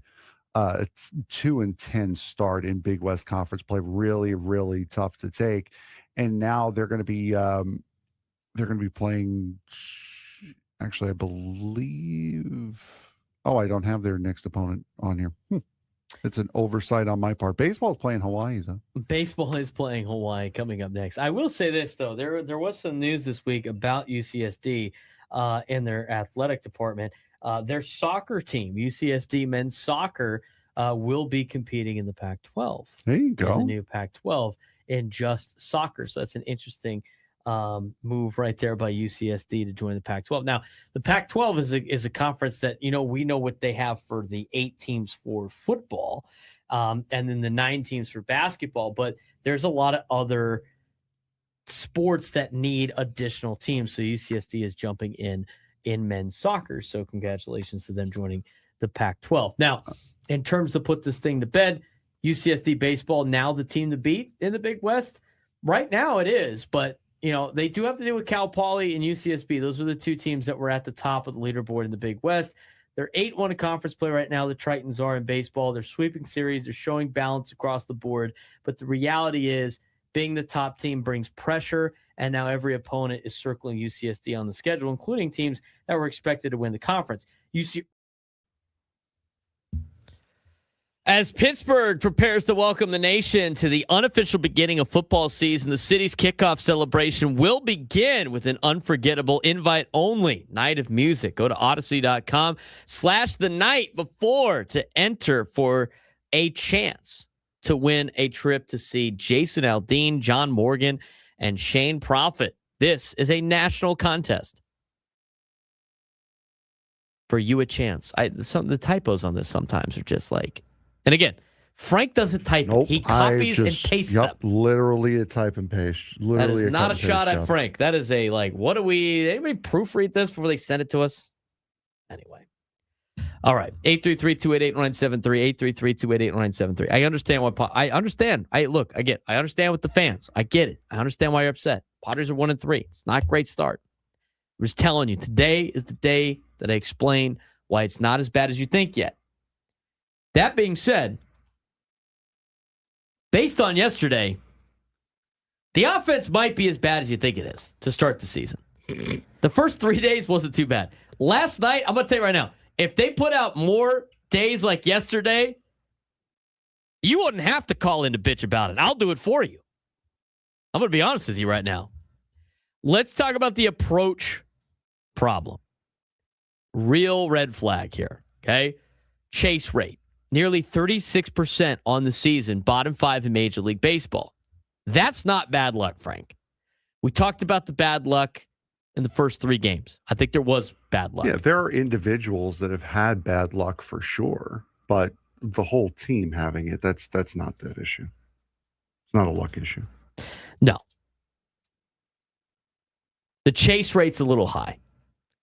Hitters are expanding the zone. They're falling behind in counts. They're losing identity as a contact-heavy team. And if this continues, the lineup becomes predictable. It becomes easy to pitch against, and it becomes streaky instead of consistent. And I really think the first couple of days was fine. And I think some of the guys up there early in the season, again, they're feeling the pressure. They want to get off to a good start. Everybody wants to start the season off well. They want to get comfortable swinging the bat. I think that they've gotten away from what they established to be their approach in last night's game because I think it's a little bit added pressure. You're playing a team that you need to beat. This is the team you're competing with for a playoff spot. So if they continue to walk that line, they're going to be in a little bit of trouble. Let's talk about Walker Buehler. I haven't had a ton of time to talk about him today. Again, I mentioned in my open, he gave you 1 inning less than what you expect from a number 5 starter on a playoff team. 5 innings, 3 earned runs or less. That's what you're looking for. Buehler gave you 4 innings, 3 earned runs, 1 inning less. And here's the reality of Walker Buehler's outing yesterday. Dominant early, lost command late. The first 2 innings, he was ahead in counts. He was dominant in the first 2 innings. Looked pretty good. The next 2 innings, he fell behind in counts, and that's where damage started to show up. We talked about his pitching evolution. He's throwing fewer fastballs. He's relying on the cutter. He's relying on the changeup. His velocity is down to 93.4 miles an hour, no longer overpowering hitters. And we've mentioned this time and time again. This is not the old Walker Buehler. This is a reinvented pitcher trying to survive and not dominate. I wouldn't say survive, but he's a reinvented pitcher trying to use different ways to get players out, which you can do in baseball. Can he succeed without elite stuff? Right now, he's got a very tiny margin for error, and I think you saw that last night for Walker Buehler when the bottom of the order hit him around a little bit. Because then he started to not locate exactly where he wanted to be, and when you fall behind in counts, bad things happen. It's the same thing on the offensive side, right? Frank, when guys are jumping ahead in counts and getting hitter-friendly counts, they usually have good results. When they fall behind in counts, they start pressing, they start swinging at pitches they don't want to swing at. They got pitches that they can't do damage on, and all of a sudden, it's not great. So the offense needs to get into better counts, and the pitching needs to get ahead in counts as well. That's the game within the game in Major League Baseball. That's in the game within the game in baseball in general. So from the offensive perspective, I think a little bit on yesterday was we're putting together the approach, but we're not getting the results. So now all of a sudden, let's change a couple of things because this is what we want to see the results to the process that we've put in instead of just sticking with the process. And we'll see if that happens tonight. Now, you're going against Logan Webb tonight. And even though he's the Giants' number one, he is a guy that struggled in his first game. He's a guy that struggled in the WBC. He has not been very good. It is an opportunity to kind of rewrite the ship, to right the ship here and get back to a winning sense of baseball. And by the way, Frank, if they win today, guess what they have done in the last 3 games? Taking 2 out of 3. They would have won 2 out of 3. That's how ridiculous this conversation today has been. It's been 4 games. They win today. Oh, 2 of the last 3. It's a 667 winning percentage, Frank. How about that? How quickly it changes. 833-288-0973, 833-288-0973. Let's get to Lou and Lucadia. Lou, what's going on, man? I haven't talked to you in a while. Hope all's well. It's been a while. I've been listening right along, but I'm just happy baseball season's here, and it takes a while to gel, and we're going to be fine. I just was observing that Frank seems to be a lot more vocal than in times past. So I have a couple of questions. Number one, was he ordered to spread his wings?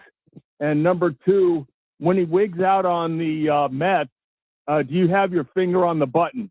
Oh yes, absolutely, Lou. You know, we got to let him grow a little bit here on the show. Okay, we got to let Frank grow a little bit. I get build his confidence up a little bit as well for some of his takes. It's always great. Now, I don't know, Lou, and I appreciate the phone call.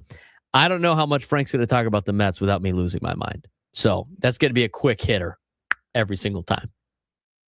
But right now, the Mets are not doing too bad. So everything's all quiet on the Western Front over there. Be the Eastern Front, but I get the point. I get the reference. You're west of me, so all quiet on the Western Front as I'm on the east side of the building. How about that? Did you know that about the geography in this area? No, I did not. I'm actually going to go check that now. Yeah. Are you? Do you know where the Chiefs play? Son of a gun, I am on the western side. You are. The sun sets that way. It's not rocket science. It's where you're located. Son of a gun. Let's get out to Todd and Cardiff. Todd, what's going on, man?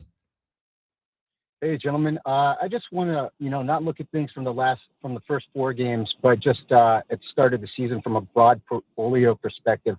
I have, low confidence that this team will do well throughout the season. So I don't think we should sugarcoat things and expect, great results, primarily because we have an unbalanced team. We have a great offense. I have no doubt they'll get going, but we have a very sorry pitching staff, and that's unbalanced. And I don't think our team at the end of the day will be able to score enough runs for as bad as our pitching staff is if we look ourselves in the face. And if I attribute this to kind of where we are with the sell of the team, I look at kind of players as cost of sales on a P&L. And we basically done cost savings, and that's where the pitching staff came in. And so because of the unbalanced team, our expectations should be low. And, so it's just kind of the way we need to look at it until we get a new owner. That's what I have. Thank you. What do you, hold on. What do you, Todd, what do you think about the bullpen? I like the bullpen, mainly Mason Miller. I like the bullpen, but our starting staff is really where we're unbalanced. All right. Well, I appreciate the phone call, Todd.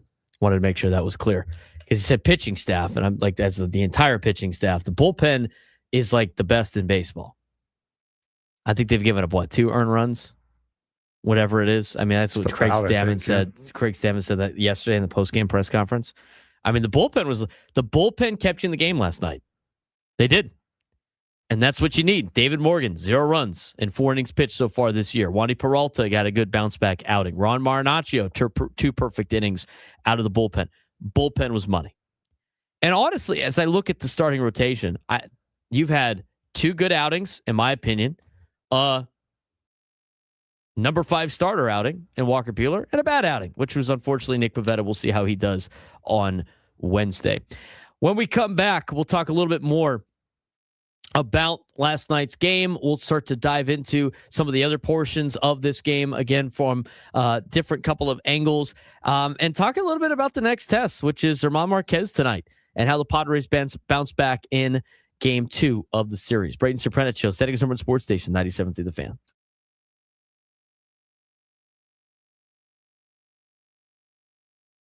This weekend in motorsports proved one thing. Races aren't always won by the fastest car. At Martinsville, it was Denny Hamlin, led nearly 300 laps, and he still lost. Why? Well, strategy. Chase Elliott's team pitted early, caught a perfectly timed caution, flipped track position, and stole the win. Meanwhile, in IndyCar, Alex Palou did the opposite. Pure domination, led almost the entire race and won by 13 seconds. And in Formula One, a 19-year-old just took over the sport. Kimi Antonelli won his second straight race and is now the youngest championship leader ever. So here's the question. What matters more, having the fastest car or making the smartest call? This week in motorsports came down to three things: strategy, dominance, and a superstar officially arriving. A gamble flipped a NASCAR race. IndyCar saw a champion reassert control, and Formula One may have a new face of the sport. And Frank, let's start with what happened in Martinsville this weekend in NASCAR. Yes, Chase Elliott pulling off one of the smartest wins of the season at Martinsville Speedway in Virginia. The race looked like it belonged to Denny Hamlin, led 292 of the 500 laps, completely dominated the race, but Elliott's crew chief, Alan Gustafson, made a bold call, pit nearly 30 laps earlier than the rest of the field.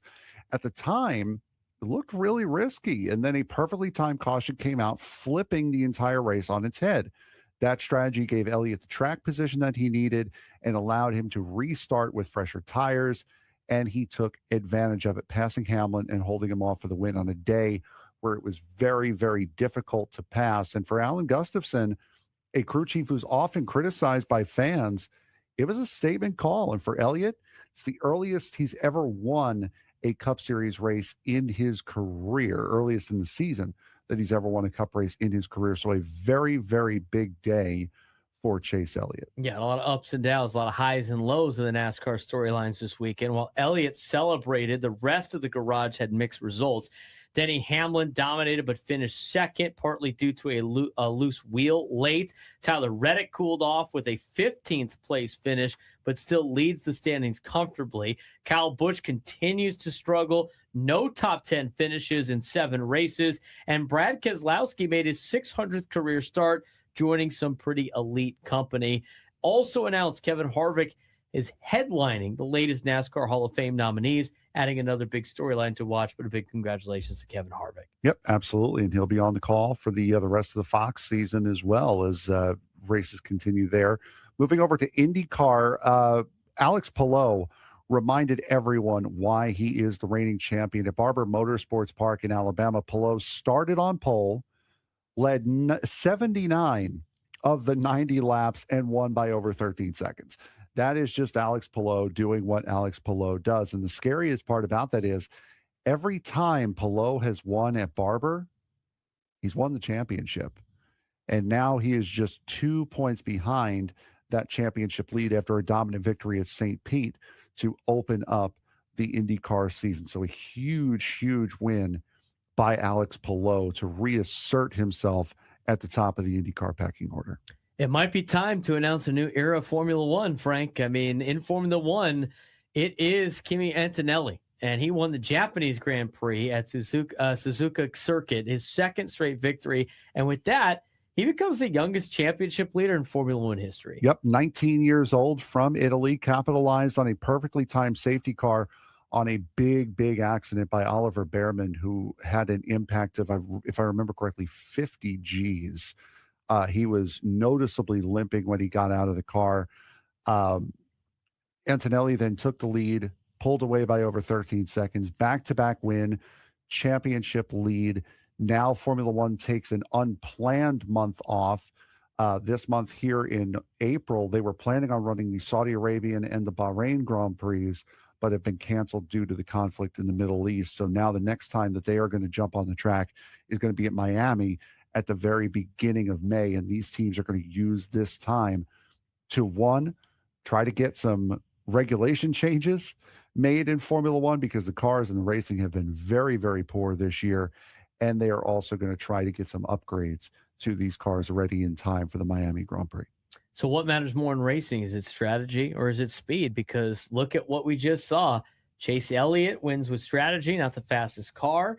Alex Palou dominates purely on pace. And Kimi Antonelli wins both timing and speed. So what wins championships? It is the smartest. You have to be smart. You have to have a good car, but you also have to make the right moves at the right time. And sometimes you do make the right move at the right time, but then something happens to make it look like a bad move at a very, very inopportune time. So you need to have. You guys should have seen Frank freak out right there. Oh my God. I thought we were going to have, I thought we did something catastrophically bad. Nerdman, thank you. But Nerdman reminded Frank that Team Italy is about to start in the qualifier for the World Cup qualifier. We are on television today. Wow. This show might fall off the rails very soon. Oh no, you're in full control now. There's no. Okay, nice. Well, I need you to do a sports thread soon. So, yeah, sorry about it. All right, let's talk a little bit about. I do want to mention. We're going to get to this in the noon hour when it comes to the Padres and like their expected numbers. This is where you use expected numbers. Okay, I'm not a big expected numbers guy when you get to the playoffs because it doesn't matter.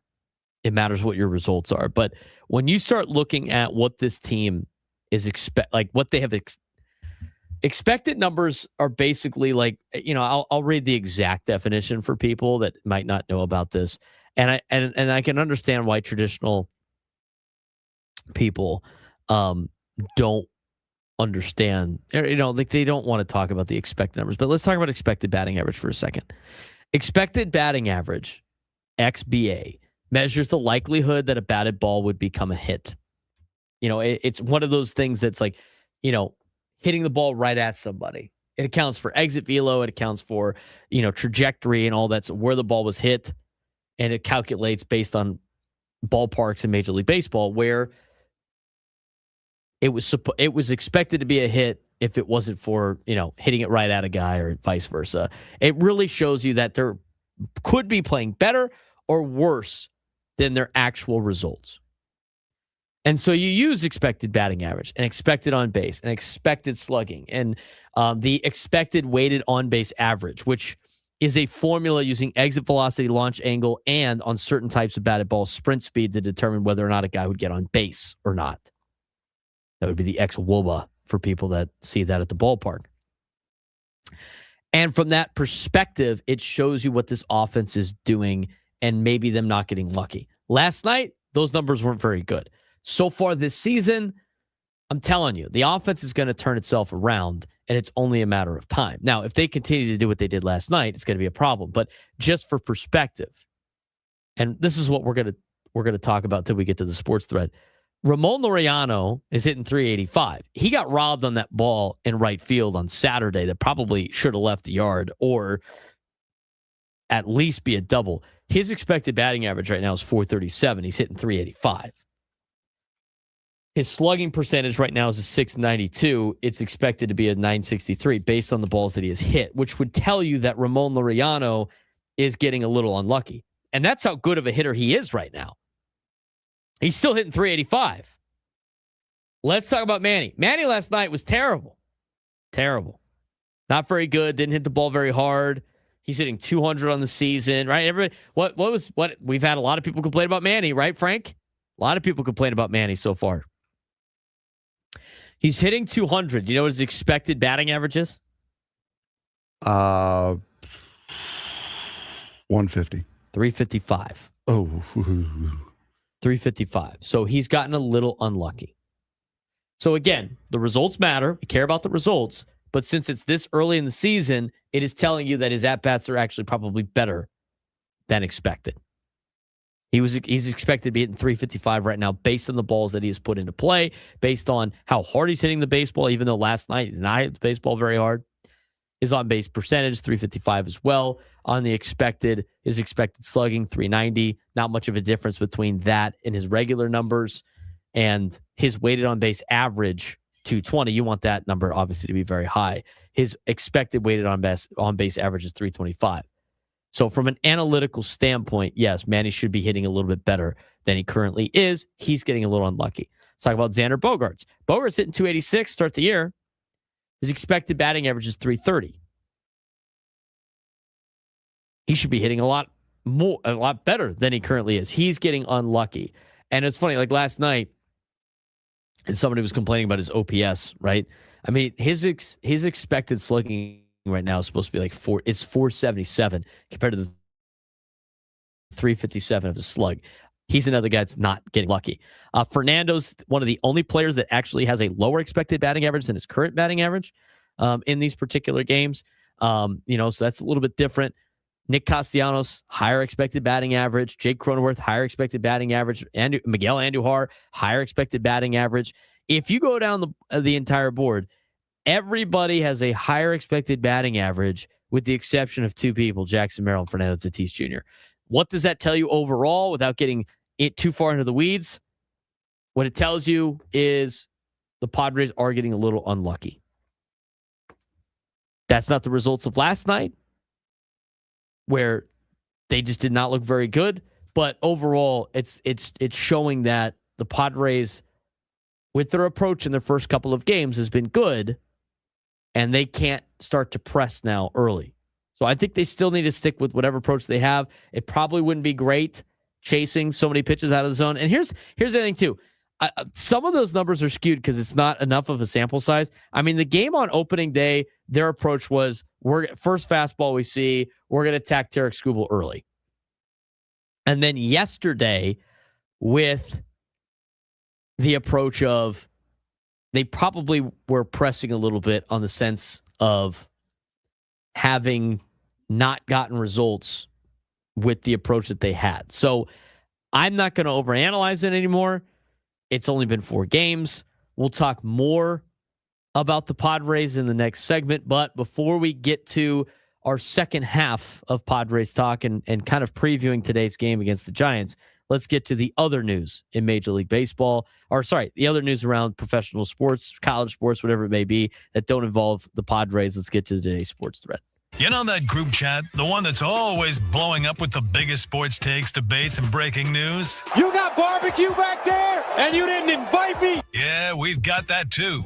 Welcome to the Sports Thread, where we break down the top 5 stories in sports, just like you would with your crew. Oh, no! Disaster!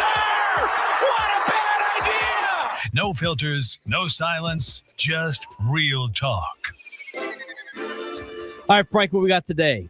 We has an explanation from one Mr. Tiger Woods about what happened last week. Number 1. Okie dokie. Tiger Woods told authorities that he was distracted by his phone and changing the radio station when he crashed his SUV in Jupiter Island, leading to his arrest on suspicion of DUI.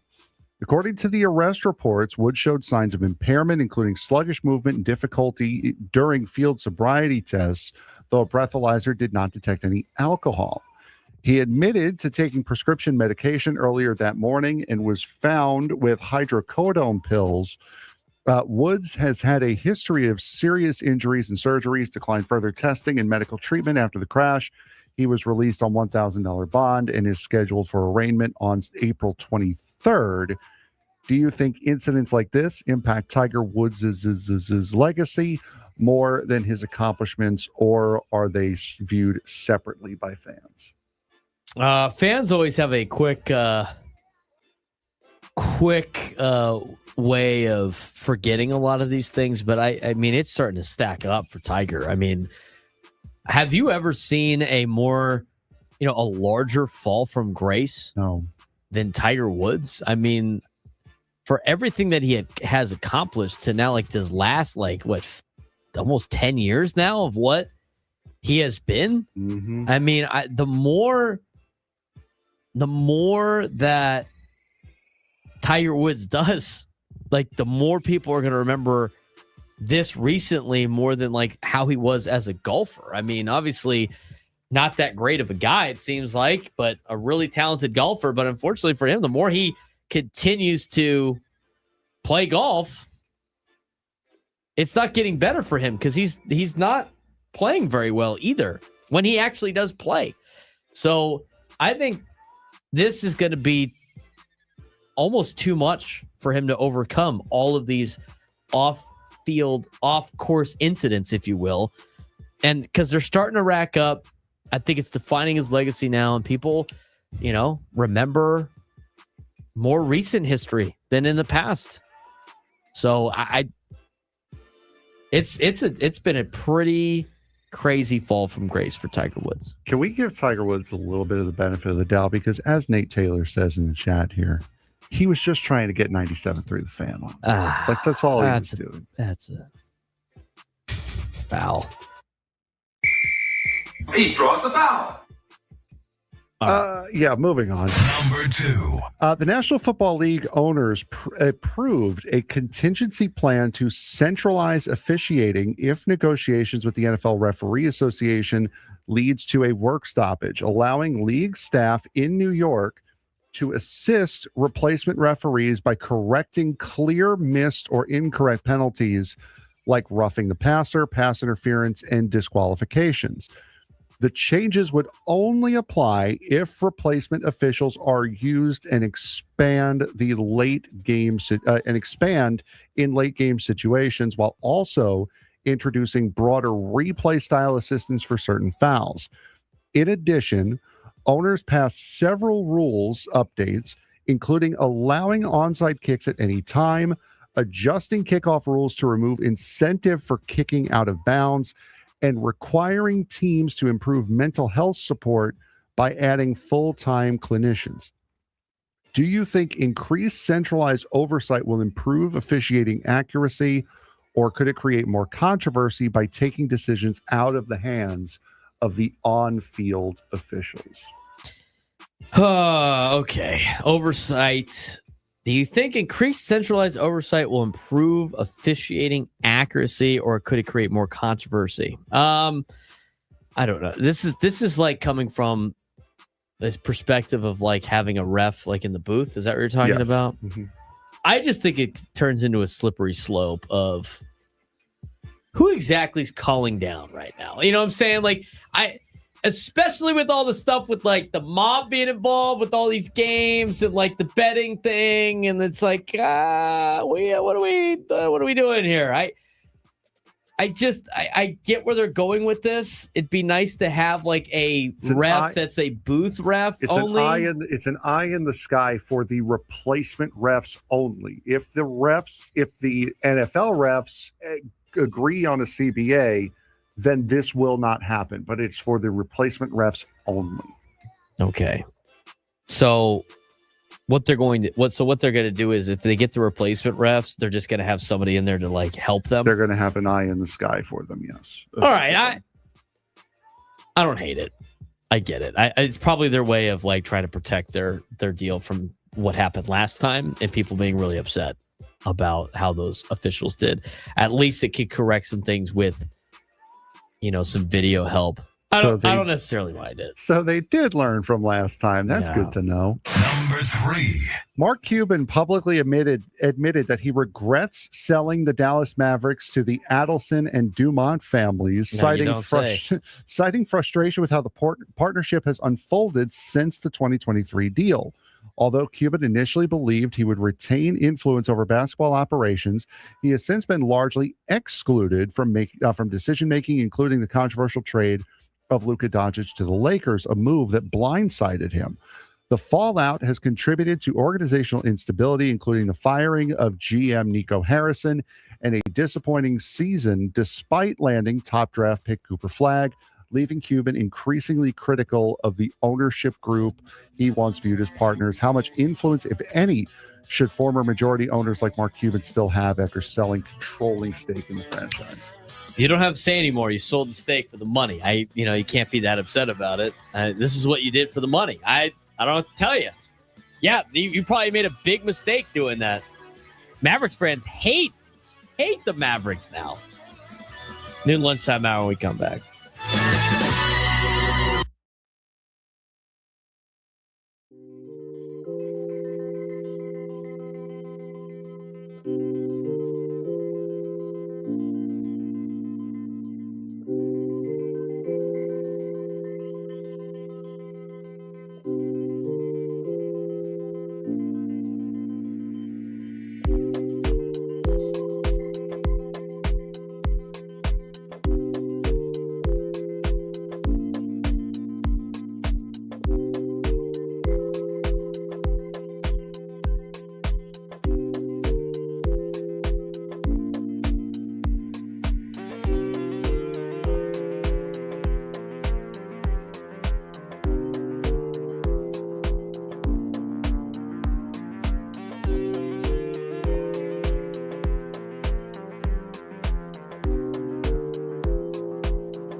New Lunchtime Hour on the Fan is brought to you by the Craft Taco. Bold flavors in 2 locations, Sorrento Valley and inside Balboa Park's Natural History Museum. I'm waiting for the tacos. Where are the damn tacos at? It is a Taco Tuesday.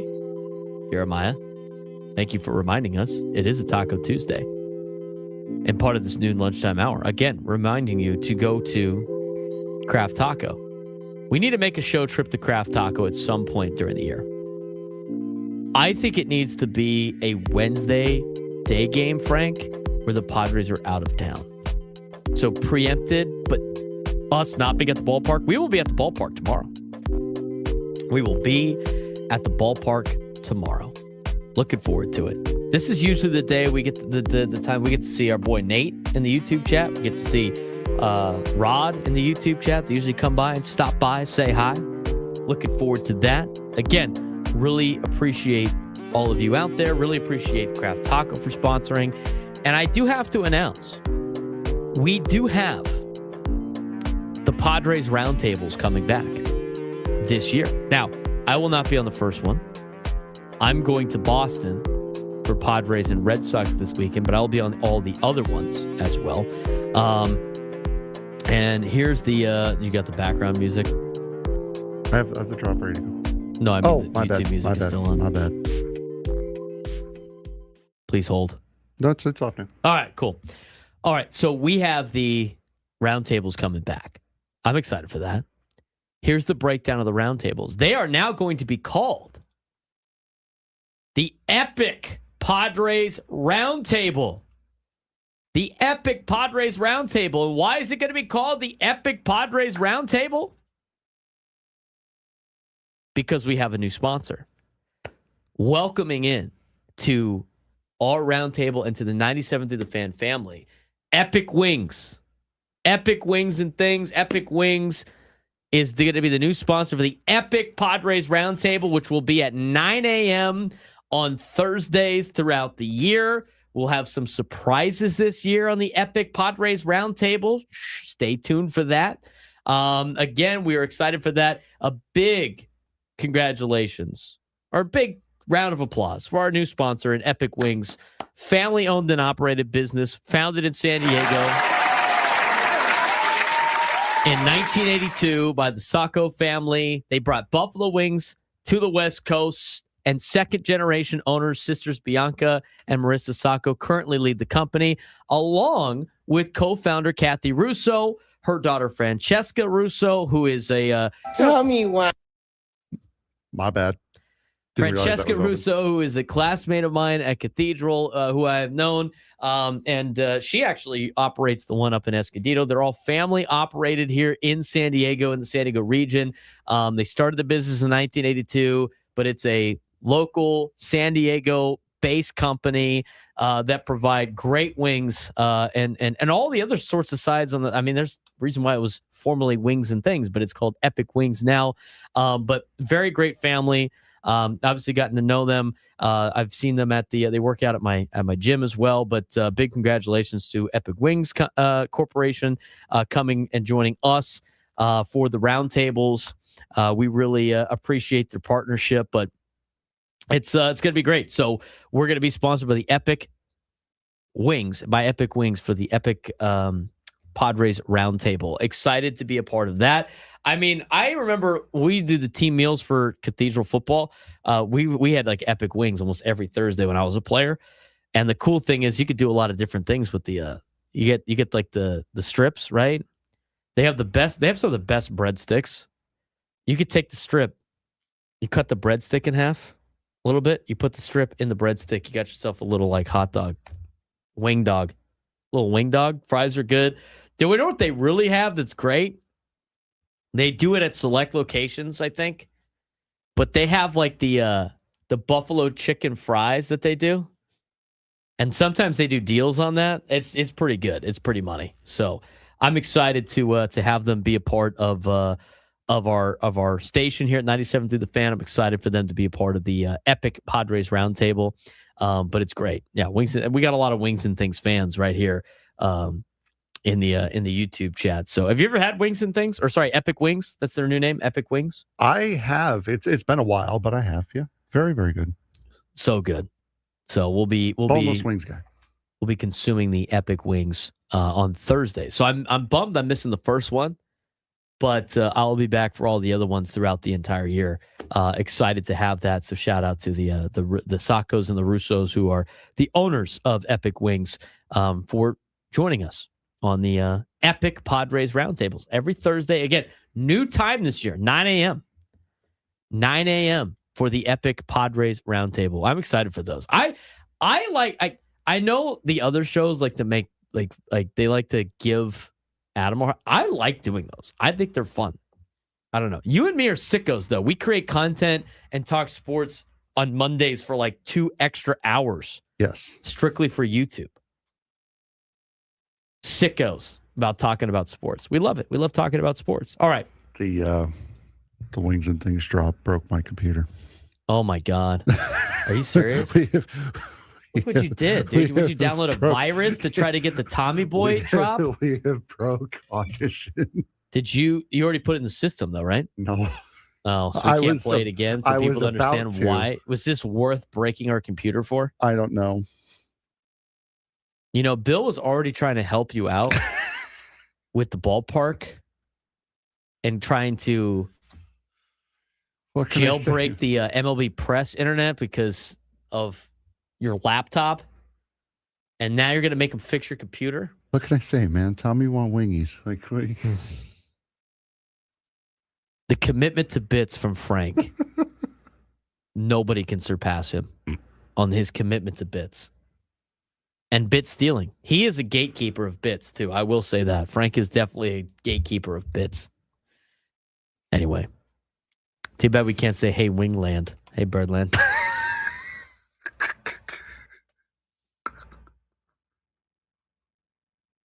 There you go. Oh, man. It was that epic. All right, moving on.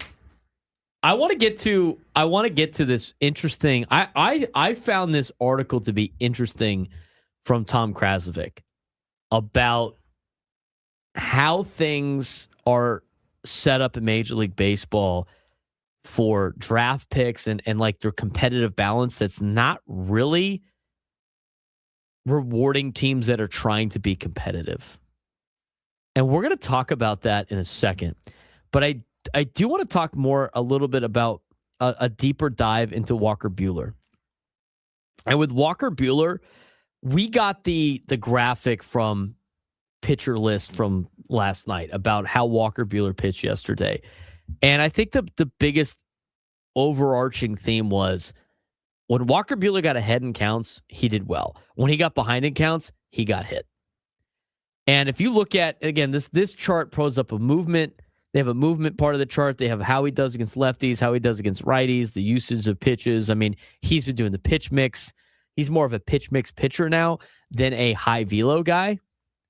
But the most important part of this chart is the movement chart. Now, on this movement chart, each dot represents a pitch type. They have the axis of the vertical movement, the rise and drop. They have the horizontal movement, the run and cut. And what it tells you about Walker Buehler is his pitches were clustered tightly but separated enough, which means he had some pretty good tunneling with his pitches last night.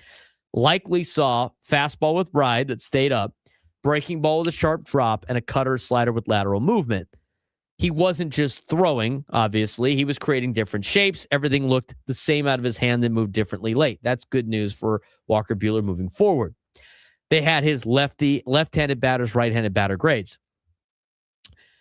On this graphic, they had letter grades for performance versus hitters. These are run value and effectiveness grades. Lower grades like an F, hitters did damage. Better grades means he dominated that side.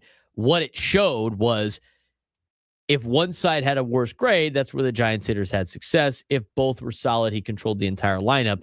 He either neutralized both sides of the plate or the Giants only had success from one matchup, which tells you exactly where his outing ended up tilting. Against left-handed hitters, he got an F. Left-handed hitters hit Walker Buehler last night very well. Right-handed hitters, you got a B. So the right-handed hitters couldn't hit Walker as well. So something to look out for in his next start because they're going to give him another start later on the year. The other part of this graphic, and again, you could go see it on social media, on Picture List. We'd show it for you, but Frank broke his computer, so that's fun. But on this graphic as well, when talking about how Walker Buehler did, the inside look to his outing more than just the results. And the results base of this, again, is you expect him as a number 5 starter to give you 5 innings and give up 3 runs or less. He went 4 innings last night and gave up 3 runs. Kind of on the same toll of that. But let's talk about the location and usage data. Even though this section is a little bit cut off on the graphic, this part of the graphic talks about where pitches were thrown, how often he attacked certain zones, swing and miss, or contact quality. And what we're looking for on this is, did he live top of the zone with the heater? Did he bury breaking balls down? Was he predictable or mixing well?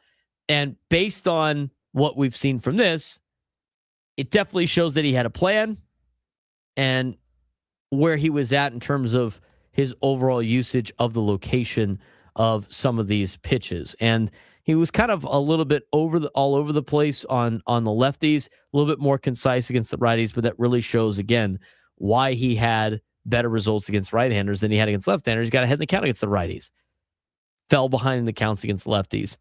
But it wasn't just the velocity from Walker Buehler, but the pitch design. Everything comes out of the same tunnel, then separates late. That's how you miss barrels. And when you look at how he performed against both lefties and righties, it tells you that the Giants on the left-handed side had a lot of more success, and the righties really didn't have that much success against Walker Buehler. It wasn't great. It was okay. But at the same time, it was something that was encouraging for a number 5 starter potentially in the rotation. He obviously needs to do a little bit better against left-handers. And the overall takeaway from this is Walker Buehler needs to be able to get ahead in the counts a lot more if he's going to have success this year. But again, we talked about this, Frank. When you look at Walker Buehler as a number 5 starter, you want Walker Buehler to give you 5 innings. That should be the first goal. And then goal number 2 should be 3 runs or less. He was very close to doing that. I'm encouraged, but also you're not going to see a dominant Walker Buehler in this Padres rotation. No, you're not. You're not going to see the overpowering Walker Buehler that you had seen in the past. He also has to, and I think he's admitted the fact that he also has to be, he has to get comfortable with this idea and this thought that he is no longer a power pitcher.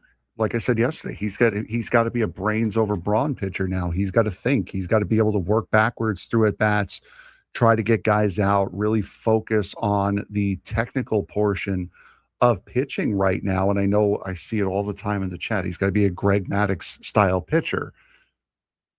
That is going to come in time. He's proven that he's good enough to make a major league roster now, which is fantastic. Now he's got to prove that he has to stay there. And that, I think, is going to take some time because, and I had mentioned this during spring training, maybe there is a time where he starts to get into a little bit of trouble, thinks that what he's doing isn't working, and he just tries to rear back and fire one.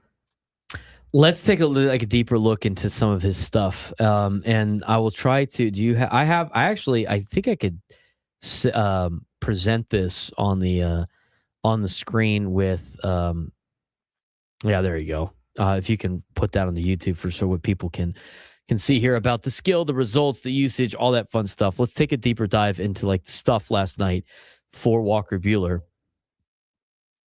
If you look at what he was of like his fastball slider curve kind of mix, his fastball, and this is no surprise to us because we've been doing this during spring training with Walker Buehler to determine whether or not he was going to make the team. But if you look at his fastball on there, on the pitch type metrics, the stuff breakdown of where this gets interesting, his fastball 0% whiff rate again. Wasn't that every start that he had in spring training? I mean, he's getting 0 whiffs on his fastball. Yeah. There's not going to be a lot of guys in Major League Baseball that swing at Buehler's fastball and completely miss it. But we knew that was going to be the case because he's not going to throw it for a high velo. And as some people said, during spring training and after the start last night. Like 94 is not going to get it done on a fastball. He did have 8 whiffs, though, if I remember correctly from what I saw. Landon Roupp had 11. He had it with his slider and his curveball on the whiffs, but with the fastball, 0% whiff rate, he was hit pretty well. 541 average last night against his fastball. His fastball's not missing bats at all. Giants hitters were seeing it, squaring it up. What you can't have with Walker Buehler, but this is what you're going to get a number 5 starter, is teams just sitting fastball the whole time, and as soon as you throw it, they're gonna pull the trigger on it. I mean, he's got to be extremely fine with his location of his fastball, or he's going to get tagged, and it's going to be a problem. Now, the good news is there were some other good pitches that he had. Again, he's a pitch mix guy, and everything's coming out of the hand the same, which is good news. His slider came in at 86, 25% whiff rate on his slider, 237 batting average against. This was his best swing and miss pitch. This was kind of his best swing and miss pitch the entire season. Slider, sweeper, that's kind of in the same category, just based on a couple of different tweaks to how the ball moves. But that was his weapon all of spring training. No surprise that it was his big weapon last night. Leaned on the slider to get outs. That's what kept him afloat. And he needs to be able to be fine, have fine detail with his location of his fastball so he could play his slider off of it, which is his put away pitch. Yeah, exactly. And you're right. He did have 8 whiffs. I was looking through the baseball savant, didn't see it was on top of the page. But yeah, you could definitely tell he's leaning on that cutter a lot. He's leaning on that changeup and the fastball as well. It's going to be interesting to see how he kind of phases that fastball out and what he uses to replace it. So it's still very, very early in this phase of Walker Buehler's career. He's still trying to figure out how to pitch with brains instead of brawn. I mean, I think he has to really dive into just throwing the sinker. Yeah. We said that yesterday. I want to see more sinkers out only of through 2. Walker Buehler. I know you want to play the fastball, but a sinker is a fastball. It's the way he's going to have to be a sinker ball pitcher. Mm-hmm. He's got the slider. It's great. You can talk about it. I mean, he threw a curveball a couple of times. I mean, that got hit hard when he left that one curveball hanging to Harrison Bader and he tagged it. He got decent whiffs out of the curveball, 23% on the whiff rate, but he got destroyed when he left it hanging. It fooled some guys, but when hitters connected, they did a lot of damage. Overall command location takeaway based on this graphic, even though part of location chart is a little bit covered on there, 2 walks plus 5 hits in 4 innings, traffic every inning combined with no fastball whiffs, hard contact on breaking stuff, didn't have consistent command, and when he missed, he paid for it, which he can't do too much. Overall, what went wrong for Walker Buehler last night? Fastball wasn't effective, had no setup pitch, breaking balls were very inconsistent, got some whiffs, but also damage, too many base runners, couldn't really settle in. And on a positive side for Walker Buehler, the slider had real good bite to it yesterday, still generated 8 whiffs, so his stuff isn't gone. He still has some good stuff, but this was a grind for Walker Buehler. Fastball didn't play, 0 swing and miss, and that put all the pressure on his secondary stuff. And the slider showed up, but the curveball got hit when he left it up. End of the day, not dominant, kind of a survival outing, and against the Giants lineup, that's not going to be enough. But I see out of this, I see potential for Walker Buehler to be a number 5 starter. He got hit around like a number 5 starter. I think he's kind of in the middle right now of mediocrity after last night's start to be, he has the potential to get out of this. He also is teetering on disaster, which I know doesn't really make any Padre fan feel good, but from a positive side, there's stuff to play with there still. From a negative side, he's got to find a different setup pitch than a 4-seam fastball, and I think he really needs to rely on the sinker a little bit more. When we come back, because we're over break, let's talk about what Tom Krasovic wrote about. I thought Tom Krasovic wrote a great column the other day that's very interesting about how Major League Baseball structures its reward for teams that are competing and why the Padres are getting the short end of the stick for trying to be competitive. We'll talk about it when we come back on the Braden Surprenant Show. Settings number Sports Station 97 through the Fan. Gambling problem? Call.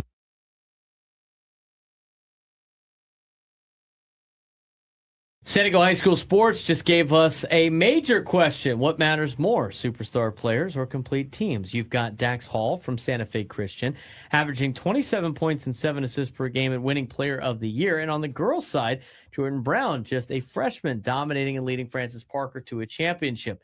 That's superstar impact. But then look at teams like Cathedral Catholic Baseball, ranked number 1 in depth everywhere, or Carlsbad Softball, undefeated and loaded across the lineup. So what actually wins in San Diego High School sports? One elite player or an entire roster of contributors? Because when playoff time comes, that difference could decide everything.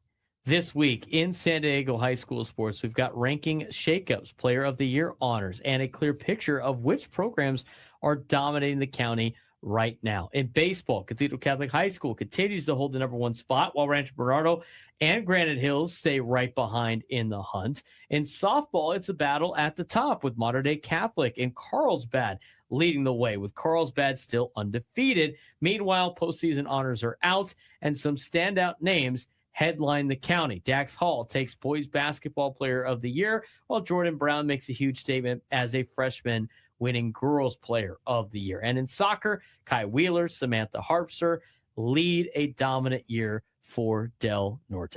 Yep, San Diego High School sports are starting to separate contenders from the rest. And this week, we've got a clear picture thanks to updated rankings and postseason awards between dominant number 1 teams, undefeated programs, and some elite individual performances. The county is loaded with talent right now. We'll start with baseball here, as Cathedral Catholic remains the number 1 team in San Diego, and they are backing it up. They've got wins, depth, and most importantly, the most complete roster in the county, but also keeping an eye on Rancho Bernardo and Granite Hills. Both teams are right there, capable of making a run. And here's the sneaky storyline. Ramona, currently sitting at 8-0, undefeated, ranked 9th, might be one of those teams really flying under the radar right now and are having a very, very good season in the process. And softball is shaping up to be one of the best races we've seen in a while. Mater Dei Catholic holds the top spot, but Carlsbad is undefeated at 10-0 and right behind them. That's the kind of matchup that could define the season when playoffs roll around. And don't overlook teams like Bonita Vista and Escondido Charter. Both are having strong seasons and capable of making deep runs, which leads to our Player of the Year awards that have come from the winter sports. Let's talk about some of the top players in San Diego this year. Dax Hall from Santa Fe Christian was named Boys Basketball Player of the Year, and deservedly so. He averaged 27 points and 7 assists per game, leading the county in both categories. That's not just scoring, that's complete offensive control. And Frank, on the girls' side, it's Francis Parker, freshman, Jordan Brown, who wins Player of the Year, a freshman. Very impressive. You'll love seeing the underclassmen get one over. She averaged 20 points per game and led her team to an open division title. That tells you everything you need to know about her impact for Francis Parker girls basketball. And in soccer, Del Norte completely dominated the awards. Kai Wheeler wins the Boys Player of the Year, anchoring one of the best defenses in the state. Samantha Harpster takes the honor for the girls, leading her team to a CIF championship. That is a program that is doing everything right from top to bottom for boys and girls. Track and Rising Stars. Track season is also heating up with some elite performances. Maya Estes from Canyon Crest is now tied for 7th all-time in San Diego history in the long jump. Cameron Yarborough from Del Norte posted one of the fastest 800-meter times in section history. And we're seeing multi-sport athletes continue to dominate across different competitions. But the big takeaway this week is, are we seeing a shift towards superstar-driven teams or complete team depth winning championships? You look at players like Dax Hall and Jordan Brown, elite, game-changing talent. But then you look at teams like Cathedral Catholic Baseball and Carlsbad Lacrosse, deep, balanced, complete rosters. In high school sports, especially in San Diego, it feels like teams with depth, not just stars, are the ones built for long playoff runs. And that balance between individual talent and team depth might decide who wins CIF titles this year when it comes to the spring championships in San Diego.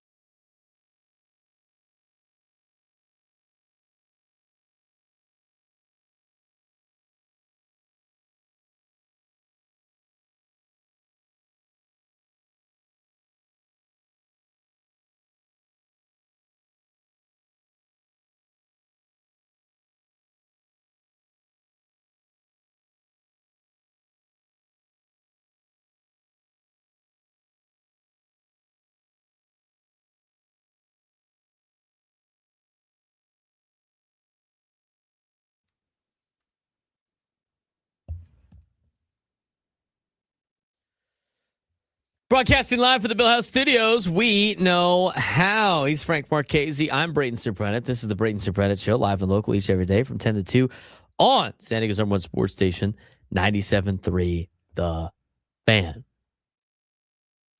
What were you complaining about? Oh, he's trying to track down. Oh, okay, I got you. Trying to track down a guest for later this week. It will not elude Frank for long. No, they will not. Not during baseball season. We only have a couple of minutes here.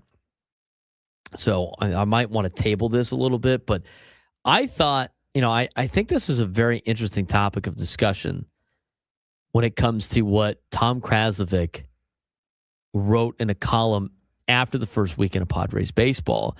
And it's kind of centralized on Kevin McGonigal, who is the player the Padres can't get. What do you mean by that? Well, the big picture of his overall and story here or column was the Padres are being penalized for winning and for growing the game, which is an interesting take. But the further Tom dives into this, the more it makes sense. The Padres are being penalized for winning and for growing the game. Meanwhile, a rising star like Kevin McGonigal shows exactly what they're missing out on. A system problem that might be in effect for the Padres, which hurts. Let's talk about Kevin McGonigal for a second. He is the player the Padres can't get. What do you mean by that? What does Tom mean by that? Well, he's 21 years old. He has had immediate MLB success. He has advanced bat, instincts, composure, and scouts and coaches say he's a pure hitter, slow heartbeat, mature beyond his age. He's a future star profile. But the real takeaway in this is Kevin McGonigal isn't just a good story. He's the type of player the Padres structurally are blocked from drafting. Why is that? Well, it's the conversation about the competitive balance pick issue. Major League Baseball gives extra draft picks to small market teams and low revenue teams. Here's the problem for the Padres. They are still a small market team, but they are no longer a low revenue team, which means they don't get any extra picks. In fact, the Padres haven't gotten any extra draft picks for 4 straight years. Why does that matter? Well, these extra draft picks fall between rounds 1 and 2 or rounds 2 and 3, which is where the prime talent range is to bolster your organization. For everybody that says we have to draft and develop players, the Padres don't get nearly as many draft picks as all the other teams that don't want to spend money, that can consistently draft prime talent. They get extra picks for not spending money. And that's where players like Kevin McGonigal come from. The Padres are stuck in the worst possible middle ground. They're not rich enough to outspend Los Angeles, yet they're not poor enough to get draft help. That is a competitive disadvantage in Major League Baseball. The Padres' success is working against them. This is what they've done. They have top-tier attendance, 5th, 2nd, 4th, 2nd Major League Baseball. The Padres have built a national brand. They have increased revenue massively. And guess what their reward is? getting less opportunities to draft good talent, losing access to talent building tools. This is backwards logic. MLB is essentially saying, with this structure that they have, if you succeed as a small market, we'll treat you like a big market, but without giving you the advantages of a big market. Peter Seidler's legacy, aggressively spending, turned the Padres into a destination. The Peter Seidler legacy changed the perception of a franchise. Without Peter Seidler, I don't know if the Padres are in a position to make the playoffs 3 out of the last 4 years. I really don't. I mean, this perception of the franchise, the city, has been completely changed in a great way for Peter Seidler, because of Peter Seidler. The possible fallout, though, is other owners didn't love it. Depth spending model raised eyebrows. And could the system that MLB has in place quietly punish that approach? There is a labor war coming in Major League Baseball. Scott Boras has said should be performance driven for everybody. I do believe that portion of what things that Scott Boras has said. And what's coming up next is the CBA expires soon. Salary cap discussions are coming. Revenue sharing tensions are rising. And this issue is bigger than the Padres. This is about fairness, competitive balance, ownership power versus team building. And what you get out of Tom Krasovic's column, and we're going to break this thing down a little bit further and have some extra opinions on this situation when we come back. But the reality is the Padres are growing the game. They've increased the revenue. They're competing aggressively, yet they're getting punished for it because they're too successful to get help. They're not rich enough to dominate, and they're stuck in MLB's middle-class trap. Are the Padres being punished for doing everything right? We'll answer that question when we come back and talk about maybe some solutions that Major League Baseball needs to implement to kind of correct this. Because shouldn't the Padres be the ideal franchise that everybody should try to strive to be? Conversation on the other end. The NBA playoffs are 2 weeks away, and it's all about matchups. Detroit leads the East, but their weak three-point shooting makes them vulnerable to Boston or New York. The Celtics' slow pace could be exposed if Tatum isn't fully dialed in. In the West, Oklahoma City looks dominant, but their corner three defense is shaky, perfect for San Antonio's sharpshooters. The Lakers struggle inside the paint. Denver can't force turnovers, and Minnesota's bench is short. Essentially, the playoffs will come down to which teams can hide their kryptonite and which get exposed. Get ready, because May and June in the NBA are going to be a chess match, and every possession matters. The NBA playoffs are just 2 weeks away, and the picture is starting to take shape across both conferences. Let's break it down. We are looking at some of the kryptonites of these potential teams and determining who can advance in the NBA playoffs and whose kryptonite is too much to hold to overcome. And we'll start in the Eastern Conference. Detroit Pistons, number 1 seed, a 77.6% chance to reach the semifinals, even a 30% chance to reach the finals, which is the best in the Eastern Conference. But their kryptonite, Frank, is three-point shooting. Yeah, Detroit's offense relies heavily on Cade Cunningham and half-court execution, but their floor spacing is a concern against elite defenses like Boston or New York, who can make them feel very uncomfortable from long range. So if the Pistons do not have that three-point shot working, they really have a tough time winning basketball games. The Boston Celtics have Tatum back, right? So let's see what they have up their sleeve, as they have a 72% chance of reaching the semis, a 17.4% chance of making the NBA Finals. But their fast break scoring has been a little bit of a problem. They have slow transition game. Their slow transition game is manageable in the regular season, but playoff pace could expose gaps unless Jason Tatum stays healthy and efficient. I don't know if Jason Tatum coming back will be enough for the Boston Celtics to overcome the Detroit Pistons? I don't think so. And there's an interesting deal here with the New York Knicks coming in next. They have a 75.7% chance to make the semifinals, a 20.7% chance to make the NBA Finals. Kryptonite for them, though, is their bench scoring. With their bench ranking 28th in points, the Knicks could struggle to keep up against teams like Miami, who thrive with their secondary units. Did not help them last night as we record this on Monday. Did not help them last night as they ended up losing, I believe it was 111-100 against a pretty important team if they want to win the NBA championship, and that was the Oklahoma City Thunder. Let's talk about the Cleveland Cavaliers. 77.8% a chance to make the semis, a 20.8% chance to make the finals. Slightly better odds than the New York Knicks, but they can't stop three-point defense.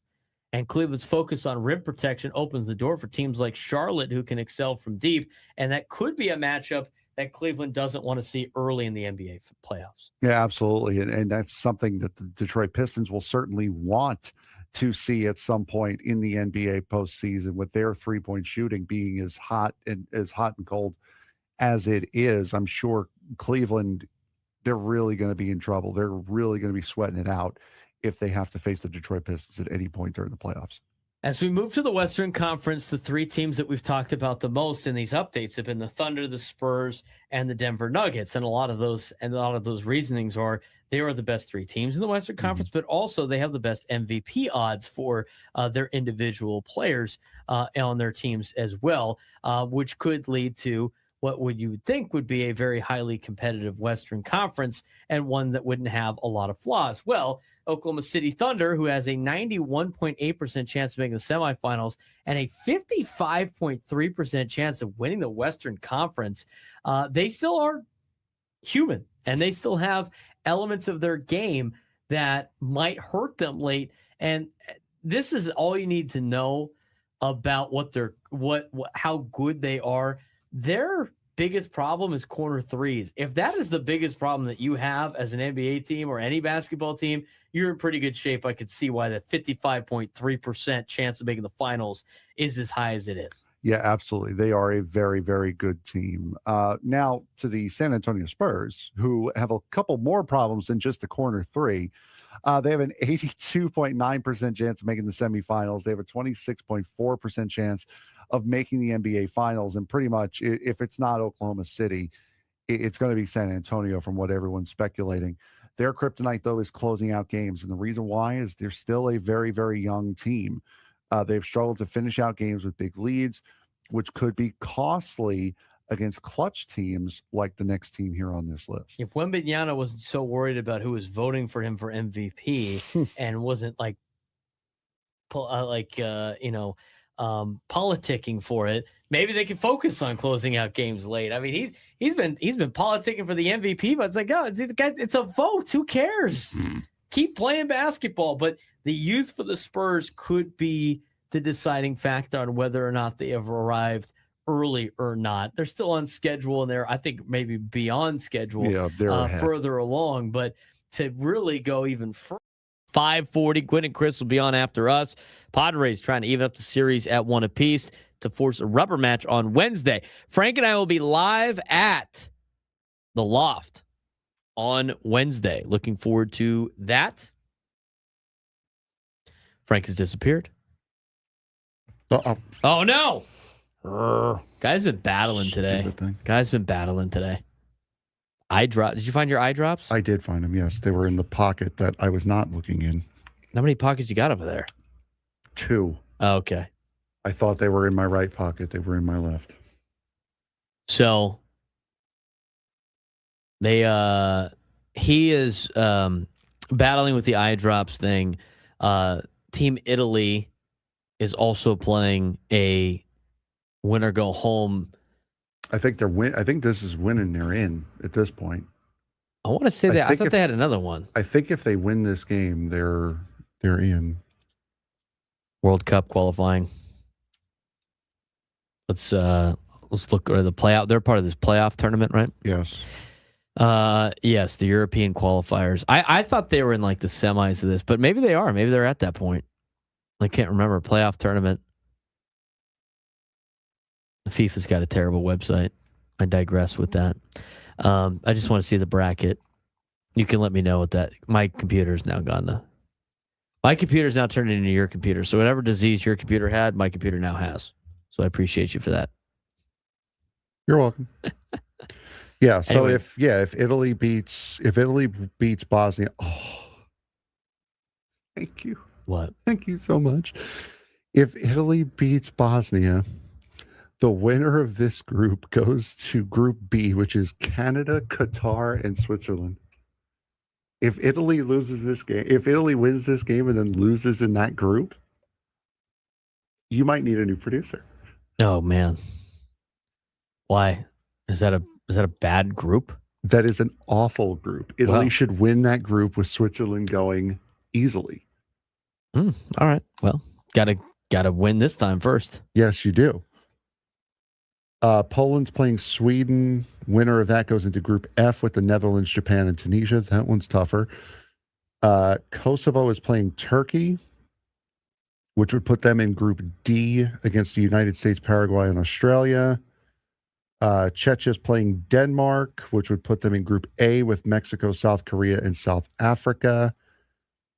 Congo is playing Jamaica, which would put them in Group K with Portugal, Uzbekistan, and Colombia. And then Iraq is playing Bolivia, which would put them in Group I with France, Senegal, and Norway. You now have all of your answers for the Midday Sports Standoff today. Yay. I'm kidding. Yeah. We haven't heard from Juan Ruiz in the chat all day.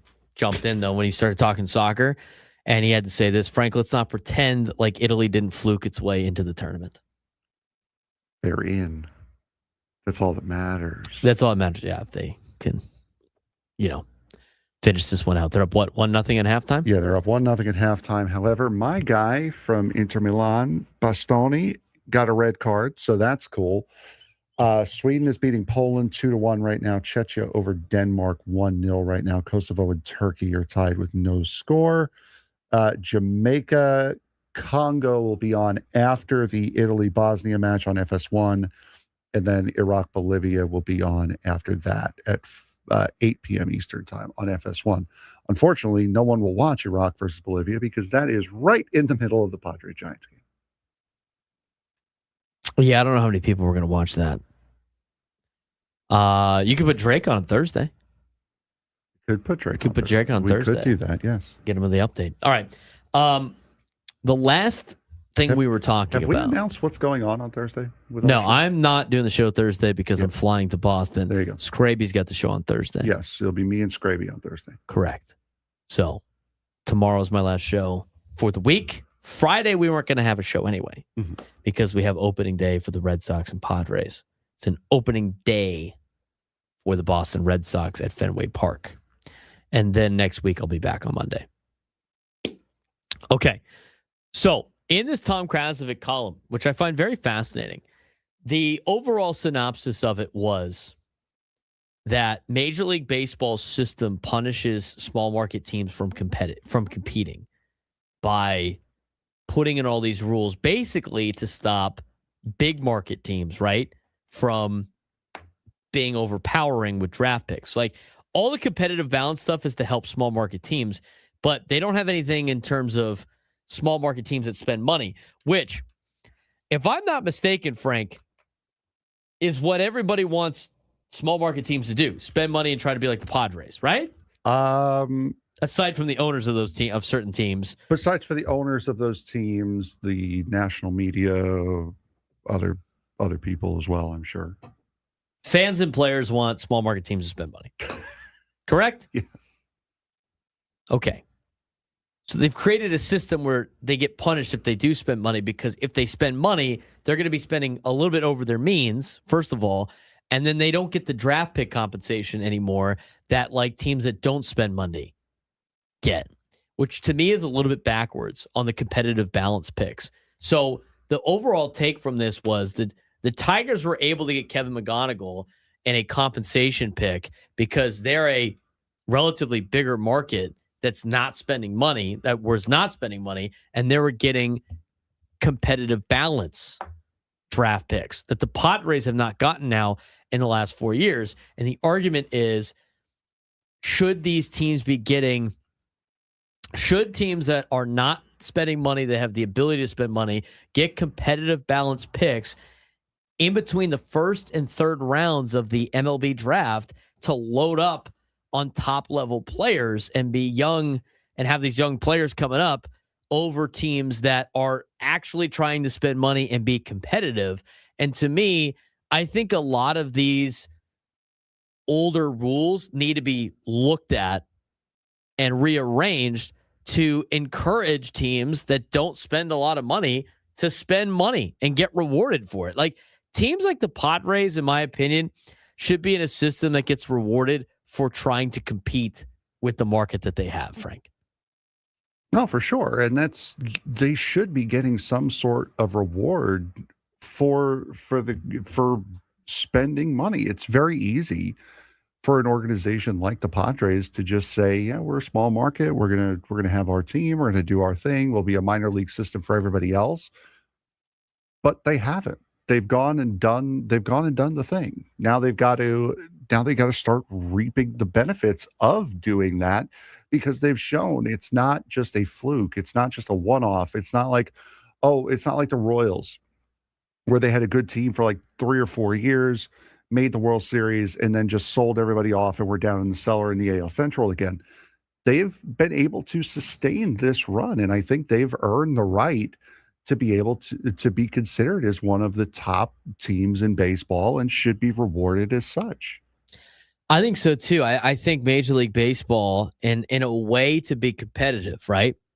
Like they're putting in the salary cap to be competitive, which is fine. Now, does that benefit the owners in terms of franchise valuations? Sure, it might be. I mean, I think that's what the players are arguing against it. Their argument is it's not about competitive balance. This is about ownership valuations, which is fine.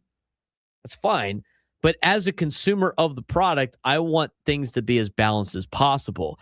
And to me, if a problem is teams not spending money, put in the salary floor on top of the salary cap, and then reward teams for spending above certain thresholds, where here's the salary floor that you have to spend on your roster, and then here's another threshold that if you don't spend above this, you are not eligible for draft pick compensation.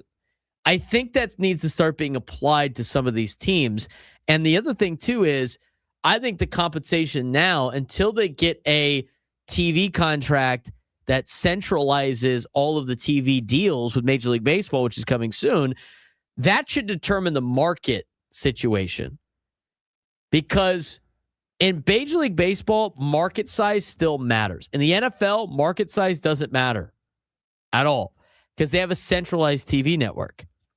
The other area that is no longer really relying on market size is like college athletics, because things are going to streaming, and they have centralized deals where every team in the conference is getting the same amount of money. In leagues like that, you don't care about the market size anymore. Like the Padres being a small market team is effective on the whole TV contract thing. To me, that needs to be evaluated on the TV contract more than the actual market size. So if your TV contract is under a certain amount, that should make you eligible for compensation picks. If you do not spend a certain amount of money, that's when you should be ineligible for compensation picks as well. Like, I think they got to put in a system, and they'll never do this. But for me, in order for this thing to be a competitive balance and a competitive balance league, if you're going to put in compensation picks, there should be thresholds you have to reach. So it actually encourages the team to do things that you want. It encourages teams to be what you want them to be. Like, we've talked about this in the NBA. Like, there's all these teams trying to tank. You have to put in incentives to make them not tank, or reward teams. I think I heard this on the morning show. Being able, or maybe it was Gwen and Chris, I can't remember, with like the NBA draft or any of these draft lotteries, instead of making it still beneficial for whoever comes in last place, as teams have abused this now, why don't you just have whoever wins the most games out of the teams that didn't make the playoffs gets the first pick. It gives you an incentive to try to be competitive. And it doesn't put these teams in purgatory or in this middle sense of mediocrity where they don't have enough to go to the top, but they have too much to go back to the bottom and reset without having to completely tank your franchise.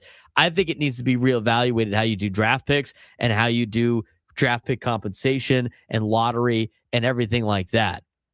Like if you look at the NFL, Frank, with teams that like don't try, like who's got the pick? The Raiders or something like that for teams that tank. It should be the number one pick should be the first team that didn't make the postseason. At least they're trying to win. It gives them an incentive late in the year to play games and be competitive down the stretch. I think the same thing should be here with the Padres and Major League Baseball. Like, why do the Tigers get to have extra draft picks for being a big market team that's just decided not to spend money? And that's just being used as an example because of how good Kevin McGonigal was for the Tigers in the first weekend. But to me at this point, with professional sports, and I think it's all professional sports in the United States, when it comes to draft picks, too many teams have abused the system of not trying to win, have abused the system of tanking, have abused the system of not trying to spend money and using we have to just try to get better by getting a better draft pick as an excuse. You want to incentivize teams to compete and teams to play. You have to do it in other ways now. And I think you have to completely reevaluate how you do things as a league when it comes to draft pick compensation and how you organize the draft picks. Because to me, MLB's competitive balance system is broken because I think older, like way back in the day, everybody was just trying to win, and now there's other money incentives to not win and tank for a couple of years and everything like that. Everything about sports needs to be about competitiveness because it's an entertainment business. Again, this is not like communism versus capitalism BS. This is what competitive sports are. You're in an entertainment business. And you have to make the rules for the teams the same. Otherwise, you are not creating an entertaining product. That's the whole goal of this. It's a different business than everything else. Should small market teams be allowed to graduate or still be protected? I think it needs to be based on collective money on the organizations when it comes to TV contracts. Everybody should be getting have the same rules to build their roster and then let it play out. That's what the NFL does. That's why the NFL is so popular. But I thought Tom Krasnovic wrote a pretty interesting column about this on how the Padres can't get these compensation picks because they've played too well and they've spent too much money. Like, spending money should not hamper you in getting a compensation pick, especially when you're a team like the San Diego Padres in terms of their market. That all needs to be changed in a CBA. I don't know if that's ever going to be brought about, but to me, if I'm the players and I want to try to get if I want to get as much incentive as possible for teams to spend money, especially the teams at the bottom that aren't spending money, they need to try to fight for rules like this in order to give up a salary cap. Because I think it's beneficial to the players to have teams have to try to win by spending money on athletes. And I think overall, it's going to make the league a lot more competitive. Final hour of the Braden Surprenant Show. When we come back, we'll get you a preview of Padres and Giants game 2 of a 3-game set. In the final hour, Gwen and Chris will join us, or will take over for us in the 2 o'clock hour, leading you into the EcoWater SoCal Padres pregame show, and Sam Levitt for Padres baseball at 6:40. Braden Surprenant Show, San Diego Summer Sports Station, 97.3 The Fan.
1 o'clock on a Tuesday.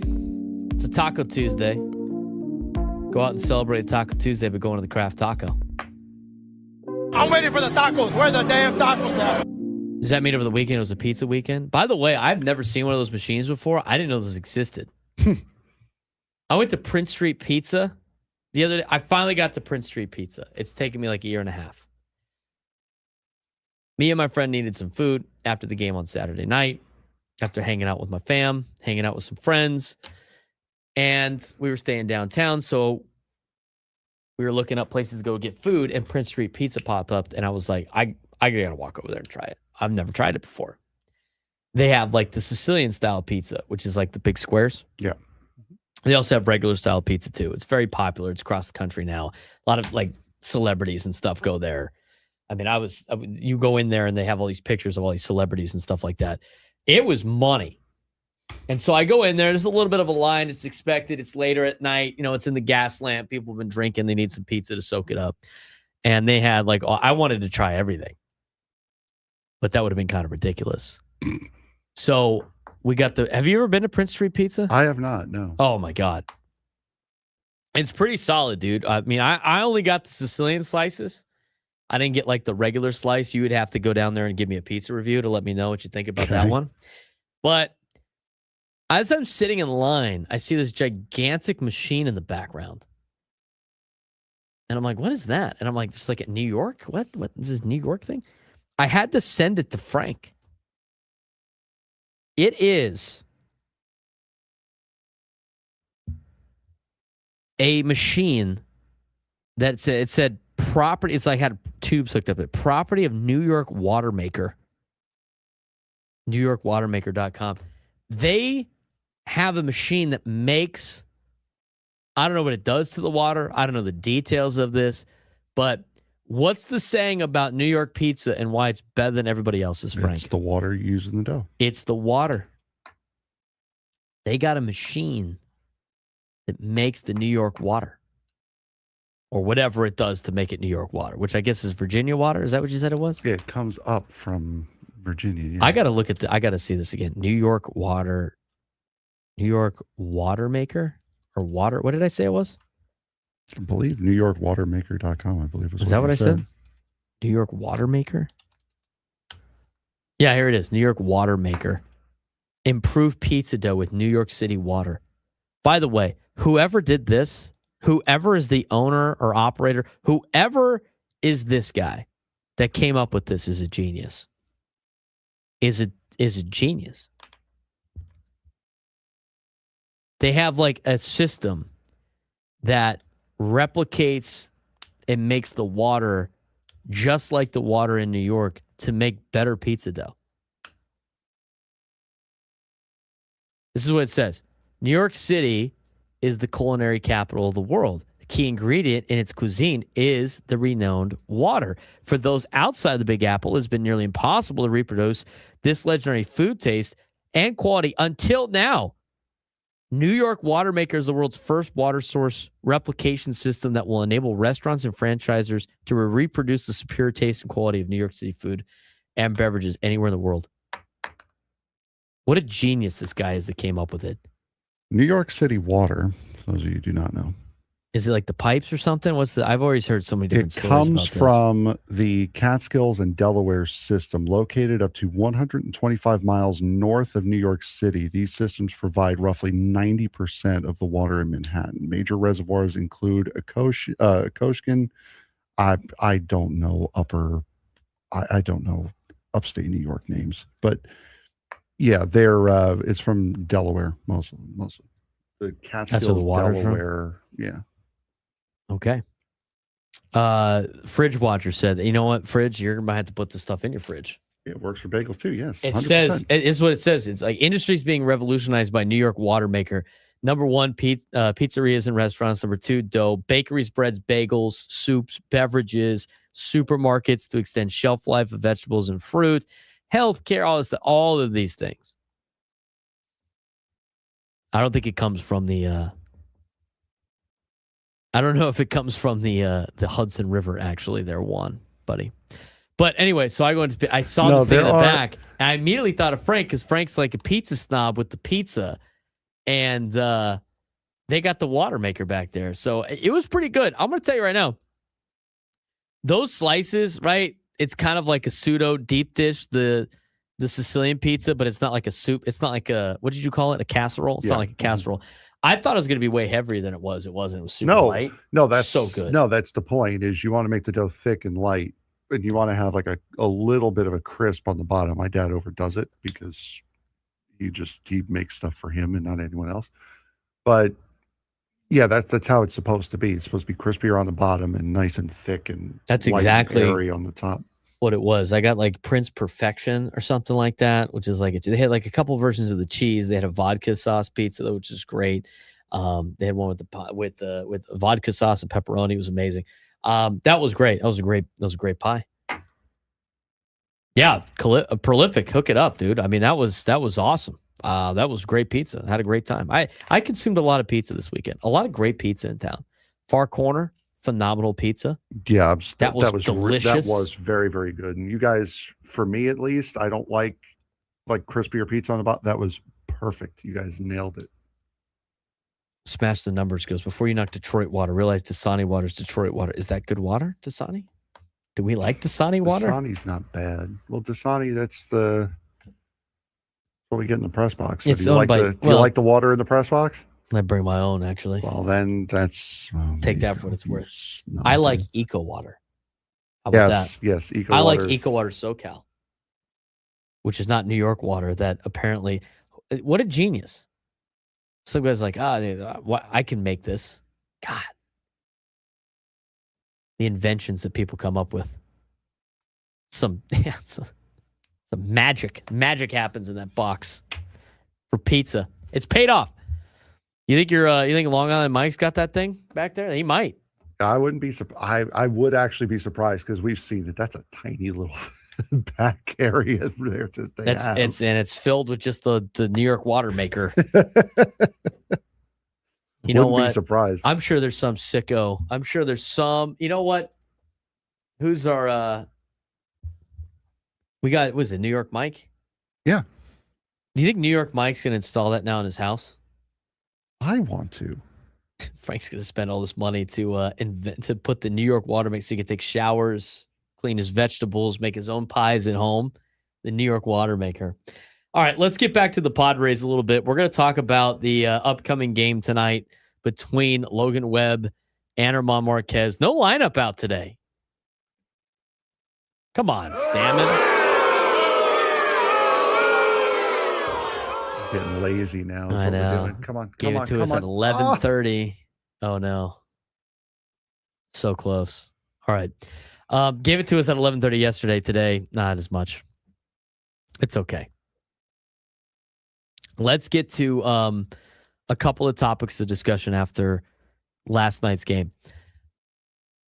Here's what I think maybe a lot of Padres fans might be asking the question, because they don't like it. What was the main thing that they didn't like us saying today? It's early.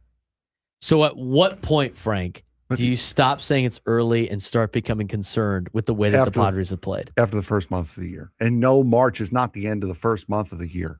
At the end of April. That's when it's, because that used to drive me nuts when I would hear Sam on the post game. It's like May 27th. He's like, oh, it's still early in the season. I'm like, bro, no, it's not. It's not early anymore.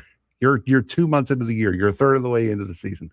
I don't want to hear it's early after April, period.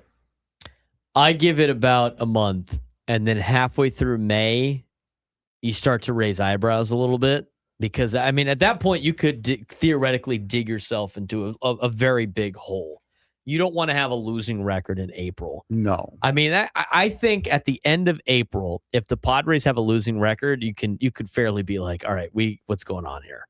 I mean, after one series and a game is way too early to be, really complaining about. And then here's the thing, though, like pointing out what potentially could be failures this early in the season. Everybody can see those.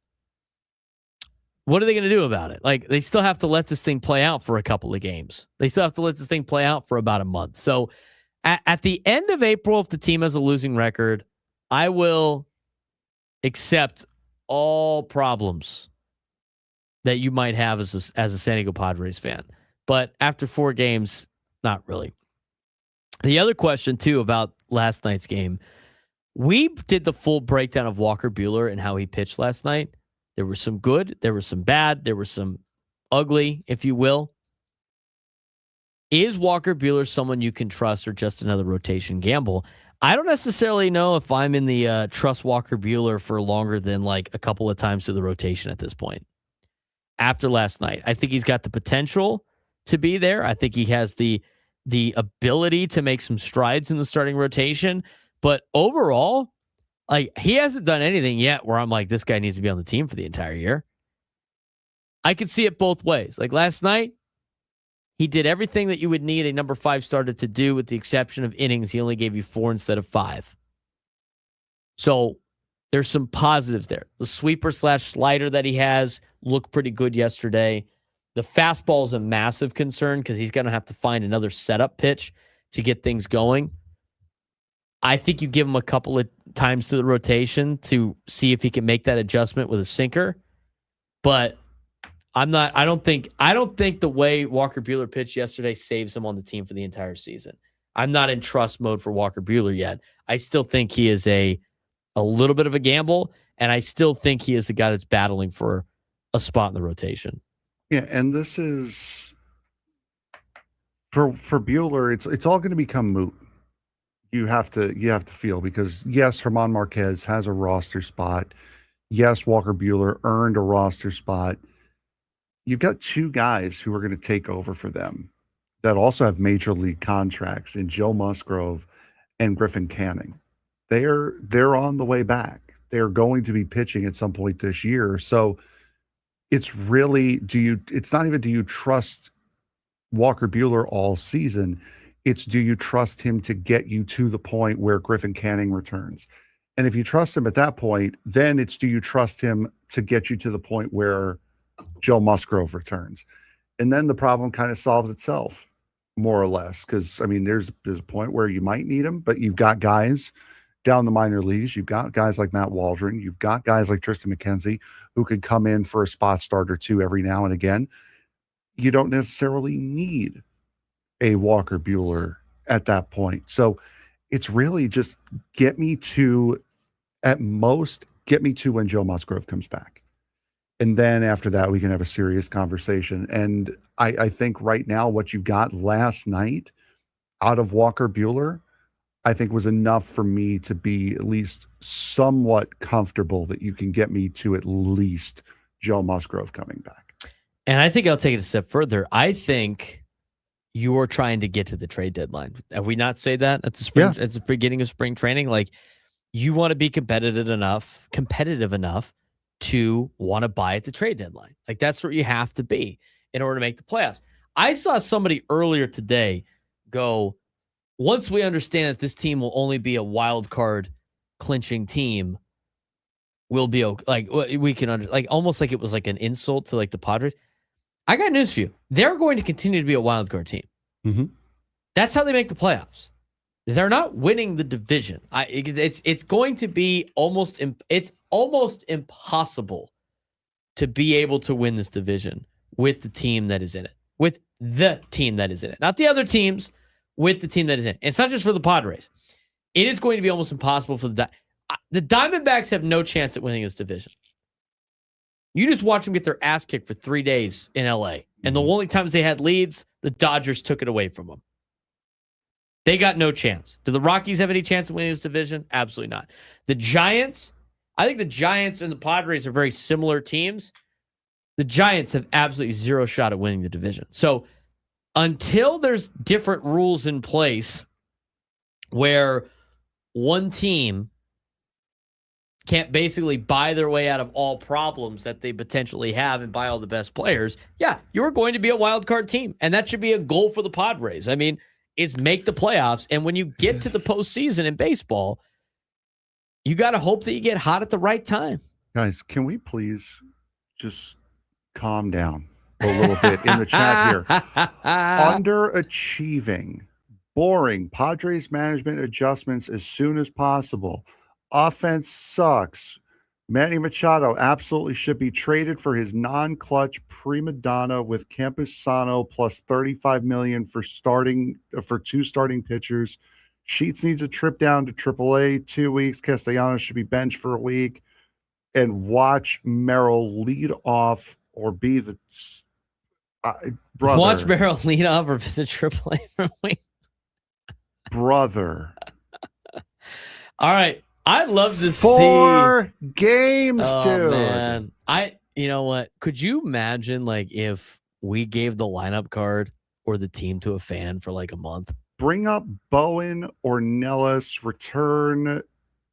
Oh my God. Stop reading it. You gotta stop reading it. No, you gotta stop reading it. You gotta stop reading it. I mean, it's just like hit the foul button. Just hit the foul. We like to keep pets in the chat. It's fine. He draws the foul. That guy's cool. All right. It's just some of the stuff is just a little bit too early. I think that you are getting to some thresholds where you have to like survive to. And I don't think, the question mark of Joe Musgrove is going to be interesting of what he comes back to be. Like, if he comes back to be better than Walker Buehler as he is right now, then he's, a number 4 starter in this rotation. I think Randy Vasquez is a top 3 starter in this rotation by the end of the year. And if Joe Musgrove can come in and be better than Walker Buehler, you got an upgrade there as your number 4 spot. Mm-hmm. You got Griffin Canning. Let's just say Griffin Canning can't be better than a 4. All he has to do then is go 5 innings and give up 3 runs or less, and he's your number 5. You have a great bullpen, a phenomenal bullpen. Offense needs to get a little bit going now. But again, it's only been 4 days. And for everybody that's like, this guy needs to be benched, this guy needs to be traded here, this guy, who are you replacing them with? Who are you getting? I would love Apparently to know. Bowen and Ornelas. I mean, putting Bowen and Ornelas in the lineup, and then that. I mean, what's Ornelas hitting at the major league level? By the way, in his career, Ofer. By the way, aren't both of those guys not on the 40 man? Well, I know Ornelas is not because he got DFA'd in spring training. If Ornelas is so good, why isn't he on the team to begin with? Was it politics? You know who else is not on the 40 man roster? Bowen. Jace Bowen. Yeah. Who are you cutting? It's just go ahead. I mean, the whole I've been watching baseball for 55 years. I'd love to know what your lineup is. In fact, we'll tell you. Maybe they'll tell us what their lineup would be to jumpstart the deal. You know what we're not going to do? We're not going to draw names out of a hat. Yet. I do have another question that I want to ask in the next segment. Also, 2 things to look out for in tonight's game. Specifically for tonight's game, Sammy Lev tweeted about it. We'll talk about it when we come back. Braden Surprenant Show, Settings Number Sports Station 97.3 The Fan. Playoff season is heating up. Buffalo Sabres are back in the postseason for the first time in 14 years, and the city is ready to erupt. Minnesota Wild are entering a golden era with Quinn Hughes and Kirill Kaprizov, while Columbus Blue Jackets could surprise with a breakout season. Don't sleep on the Islanders' Matthew Schaefer, a rookie ready to shake things up, and Macklin Celebrini Sharks may sneak in for a first-round upset. On the MVP front, Connor McDavid leads, but Kucherov and McKinnon are right on his tail. And let's be honest, the best part, even if your team isn't in, there's still a ton of playoff storylines to cheer for. Hockey fans, get ready. This is going to be fun. All right, hockey fans, welcome back. We have been zooming in on the NHL playoff picture, looking at which teams are making waves, who's creeping into the spotlight, and what to watch as we approach the 2026 Stanley Cup playoffs. Even if your team isn't in, there's still plenty of action to keep you glued to the ice. Yeah, absolutely. The Buffalo Sabres right now have a 99.9% chance of making the postseason. First time in 14 years that Buffalo is finally back in the playoff picture, and this city has been starving for success. The streets around KeyBank Center are going to be absolutely electric. Any fan not cheering for the Buffalo Sabres this May might be hard to find. On the other side, you have the Minnesota Wild, who also have a 99.9% chance of making the playoffs. Quinn Hughes and Kirill Kaprizov leading what feels like a golden era in Minnesota for the Wild. The Central Division Gauntlet will test them, but the potential is there for them to have a deep run into the Stanley Cup playoffs. Columbus Blue Jackets have a 68.3% chance of making the playoffs. Less postseason success historically, but the 2025 Stadium Series showed hockey's heartbeat in Ohio. Johnny Gaudreau's presence and the donkey hat moments could make this team a fan favorite. The New York Islanders, 62.4% chance of making the postseason. Rookie Matthew Schaefer is the real story. Imagine if he leads a first-year Cup final run. I'm sure Frank Marchese would be excited about that for the Islanders. 18-year-old kid with about 50 points and 20-plus goals in his NHL rookie season. That's pretty insane. San Jose Sharks, 40.4% chance. Macklin Celebrini star power makes them exciting to watch. They might sneak into the playoffs and face the Avalanche. Upsets are possible. We'll see about that with the Sharks going against the Avs, who have been absolutely lights out all season long. But this is the fun part for hockey fans whose teams aren't in it. Cheering for a narrative, a breakout star, a city that hasn't tasted playoff joy in years. Bandwagon hopping never felt this compelling in the NHL. But that being said, it just shows you how fun hockey playoffs are because people want to be a part of it, even if their favorite team is not. Yeah, we talked about it last year. One of the first guests that we had on the show together last year when we were paired up together was Don LaGreca, who's now the play-by-play guy for the New Jersey Devils, and had so much passion when we had him on talking about the NHL playoffs and the series that were coming up. We have plenty of our listeners say, like, listen, I wasn't really into this, but hearing that and hearing how excited and how passionate it was, it got me into it. And now I'm watching hockey on a consistent basis. So it is very, very fun. There is no other playoff that can hold a candle to the NHL Stanley Cup playoffs. We got a lot of big games this week, too. Detroit will play Pittsburgh, Ottawa versus Florida. The Buffalo Sabres are taking on the Senators. Wild and Sabres, tight wild card races on the Eastern Front.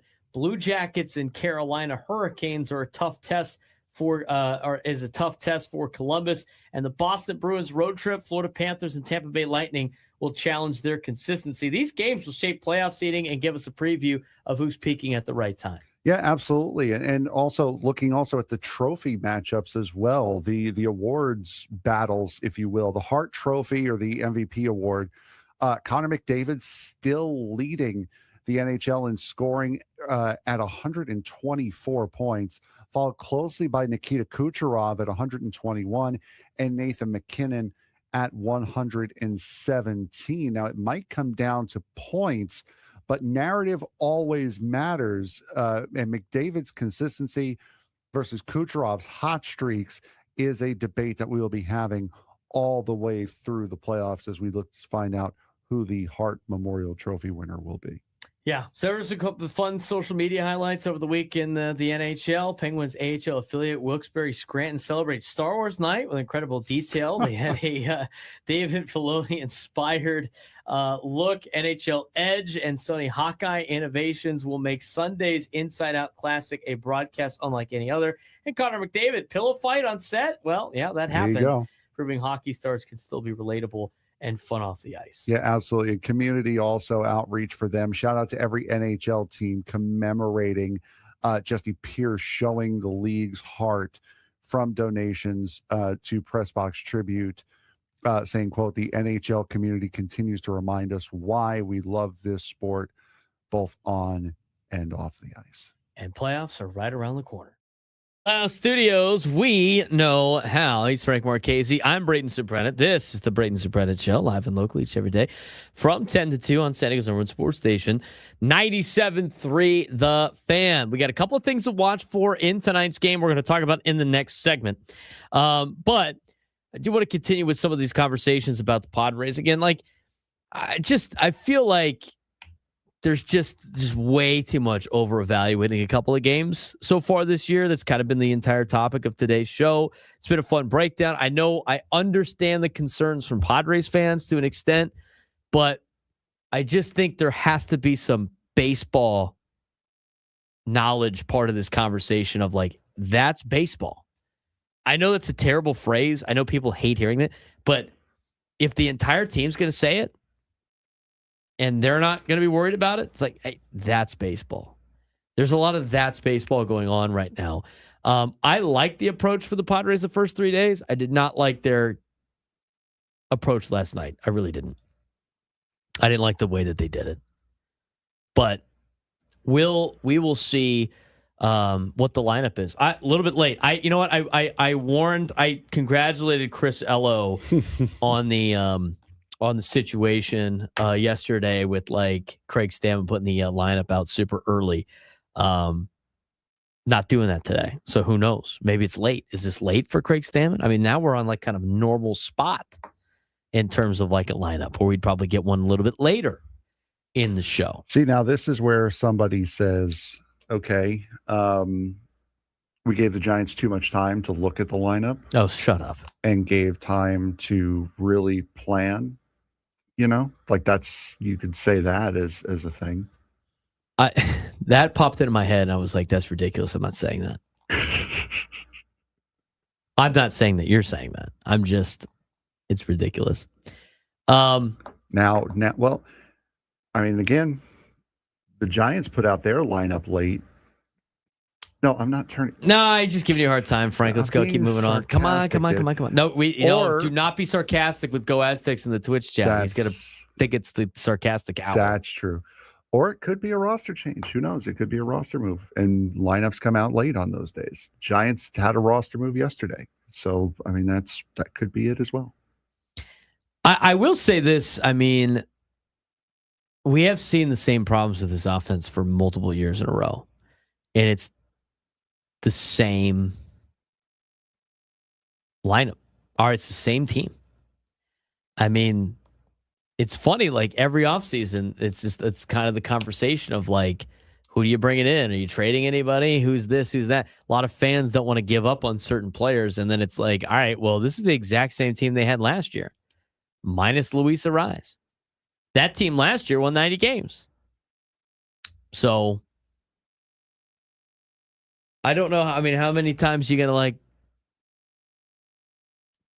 go about putting out the same lineup over and over and over again? It's the same guys. Eventually, they're going to have to go out there and perform. You invested in them a while back for them to be able to perform. They're not performing right now. But here's the problem, though, is Italy give up a goal? No, that is a problem. That is a problem, but that's not the problem I was thinking of right now. Is you have so many guys on big contracts. And for those of you who want to trade Manny and Fernando, who are you going to get to pay for those contracts, number one? And number two, bless you, why are you going to be okay with paying X amount of money to have Fernando or Manny or whoever not play for you? That's not money that you're going to have available. You still have to pay them. You're locked in with these guys. They're not going anywhere. They are on the team. They are the core. For those of you complaining, it's the same core. It's the same core. It's the same core. Guess what, bud? It's going to be the same core. That's not changing. They're not going anywhere. You have to do what you have to do with the guys around them.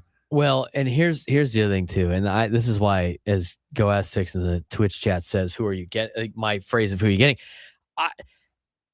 I hate hearing from like people that have to complain about the team, which is fine. Is your right? You are a fan. There's reasons to be disgruntled. I'm disgruntled as a fan, knowing the Padres are 1-3 to start the season. Absolutely. I'd like to see him score a lot more runs. I'd like to see the starting staff be a little bit better. I'd like to see all of those things. I would love to see the Padres just destroy everybody. Wouldn't we all love that? But here's where I get into the conversation of like, sometimes people are just bitching to bitch. And that's when you get to the standard of like the questions that we ask of like, well, who are you going to get? Well, that's not my job. All right, well then what are we doing here? We all see that the problem is there, but unless you got any solutions, man, I don't know what to tell you. This is the team that they invested in. This is the team that they spent money on. If your idea to make it better is to go from 0 to 100 and fire everybody and then have no idea what to replace them with, I'm going to tell you right now, if you switch roles with anybody in that front office, you would never win a game. You can't be constantly changing your team after like results of like 1 or 2 games. It doesn't make any sense. So, we had the guy earlier, in the YouTube chat. I've watched baseball for 55 years. I would cut this player. I would trade Fernando. I would trade Manny. I would go get, these 2 pitchers. I'd send sheets down. I get it. Like, it's frustrating to watch. But as of right now, if you you're not going to be able to build an all-star team in the middle of the season. Like, eat the money and then go get this guy. Who? Who are you going to go get? And you're not going to have the money for it. Right. But the reality is we go through this every single year. We've gone through this every year for the last 5 years. The Padres have made the playoffs 3 of the last 4. I thought 2 years ago in 2024 when they ended up having that like stretch of not scoring any runs for 24-something innings, I thought that team turned out to be a really good baseball team that people got excited about, and they won 93 games. I mean, last year, when you looked at last year's team at the beginning of the season, if you would have told me that last year's team would have won 90 games, I would have said you're a fool. There's no way they win 90 games. Are you out of your mind? Again, and that team started 7-0. I mean, they were winning games with Yuli Gurriel. I have 4 questions for you. That is a lot of questions. They're 4? They're quick. Okay. Who did you pick to win the National League East? The NL East? Mm-hmm. I picked the Phillies. Aren't they in last right now? They're 1-3. Can you not jump the gun on the questions? Where are they right now? They're in last place.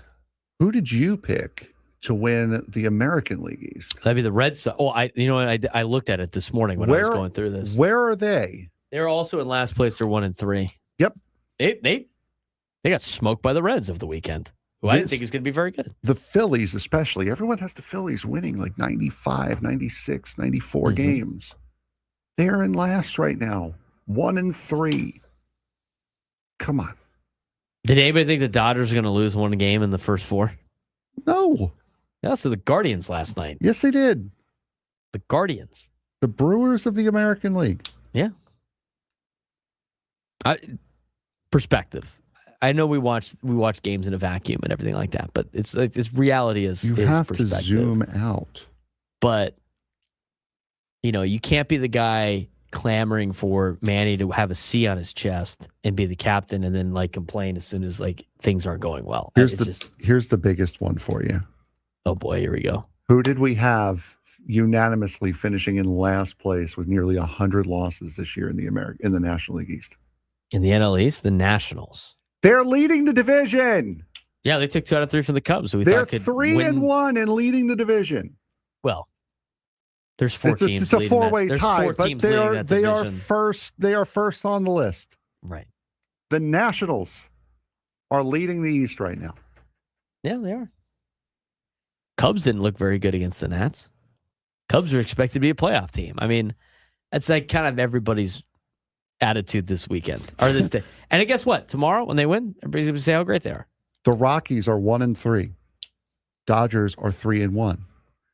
They are the only 2 teams with a positive run differential in the National League West. And they both have the same run differential at +6. Kind of tired of having this conversation. It's baseball. I know. That's all it comes down to is this stuff happens. It's 4 games in. I know. Let's get out to Dan in Arizona. Dan, what's going on, man?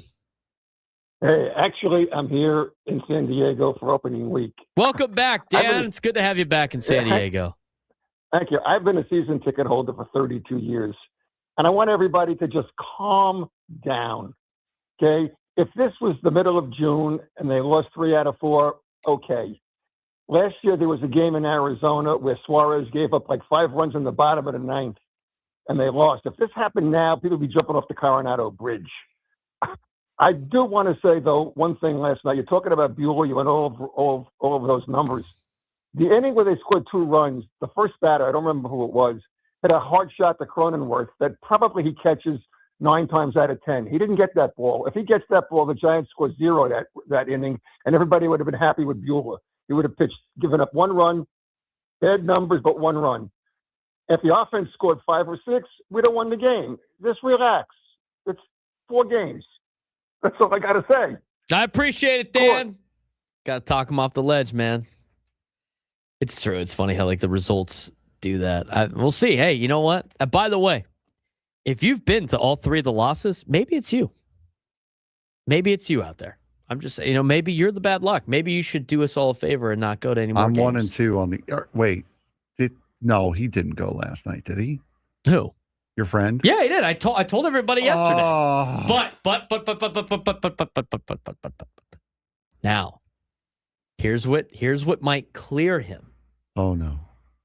Is the guy that I mentioned, the guy that has more managerial experience than Craig Stammen because he's managed to 10. So I got a text from the same guy arguing about how many championships he's won at the Poway Sportsplex.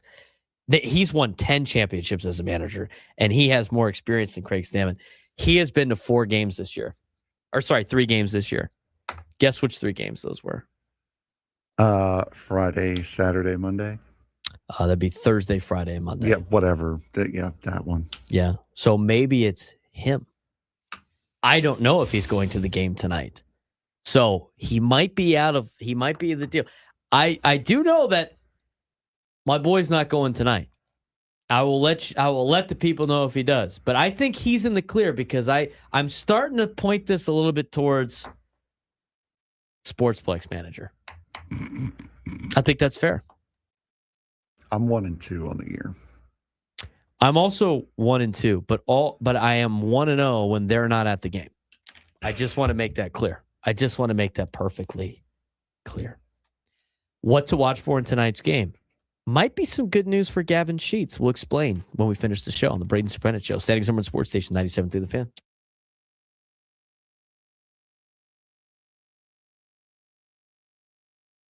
San Diego State baseball just showed you exactly who they are, and it's both exciting and a little frustrating at the same time. They lost Game 1 to Grand Canyon, giving up 4 home runs, and then turn around and win a 12-11 thriller where they survive 2 grand slams and get a clutch 3-run homer in the 9th from Tice Peterson. That's the definition of a roller coaster. They close the series with a 7-2 win, clean, efficient, and good pitching. That's the version of this team that can win consistently. But here's the question. Why don't we see that every game? Because when the pitching slips or they give up big innings, it puts too much pressure on the offense to bail them out. This team has talent, but if they want to contend in the Mountain West Conference and potentially make an NCAA tournament regional, they've got to find the consistency. It was a classic up and down week for San Diego State athletics, and the theme is very simple. They're competing, but not always finishing cleanly. No, baseball wins a big conference series. Softball also showing elite offense, but dropping another series, and overall consistency for them. Just the biggest question is on the baseball side, taking 2 out of 3 from the Grand Canyon Lopes, but the way they did it tells you everything. Game 1, it was a 9-3 loss, gave up 4 home runs. Opponent hit 556 with 2 outs. That's big. That is a situational pitching struggle, plain and simple. Game 2, though, absolute chaos. Survived 2 Grand Canyon grand slams. Count them, 1, 2 grand slams. Tice Peterson delivered a 3-run homer in the 9th inning, a 12-11 win, and then a 7-2 win in a nice controlled game and a great outing from Alex Belardis. Sorry. Yeah, small. They played smart small ball execution. They had squeeze bunts. They had situational hitting, which is all good to see. And the key to take away, of course, is there are 2 versions of this team. There's the disciplined pitching supported team that wins series, and then there's the lose mistake prone team that gives up big innings. Right now, they're 15-14 on the year. They're 4-2 in Mountain West Conference play. It's good, but it's not great. And until they eliminate those big innings, their ceiling stays limited in the first year of Kevin Vance as the head coach of Aztec baseball. Let's move on to the softball diamond.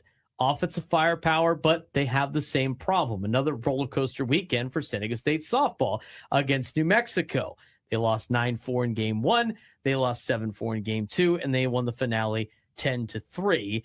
Caleb Pollard had one of the best weekends you'll ever see. That's a big positive for the softball team.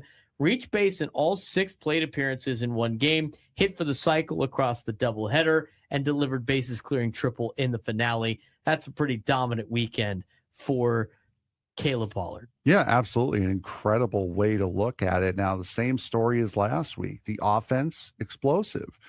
Pitching and defense, a little inconsistent, a little up and down. Currently sitting at 19-15 on the season. They're 4-5 in the Mountain West. And the reality is they are good enough to score with anyone, but they're not consistent enough to be able to do it and control games from start to finish like you need to do. Yeah, what matters more right now for San Diego State? Is it winning games or is it how they're winning them? Because baseball just won a series, but they gave up multiple home runs, big innings, nearly blew a game that they had won.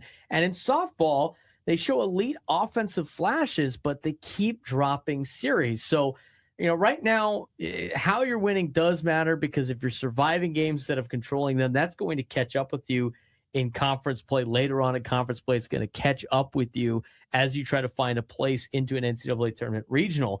And the best teams limit those mistakes. They control tempo and they finish clean. San Diego State just isn't there yet on the baseball side of things. And for softball, they're playing a little bit better than what the results are, but eventually you do have to get the results. So both teams are kind of in a tough spot right now in terms of like a purgatory of monotony and mediocrity that they have the ability to get out of. And they will try to do that next, as baseball will take on Arizona State and take on the Sun Devils this week. And for softball later on this weekend, they'll be taking on Utah State to extend their Mountain West season. So updating baseball and softball, they have the ability to do it, but it's the lack of consistency that has hurt the Aztecs.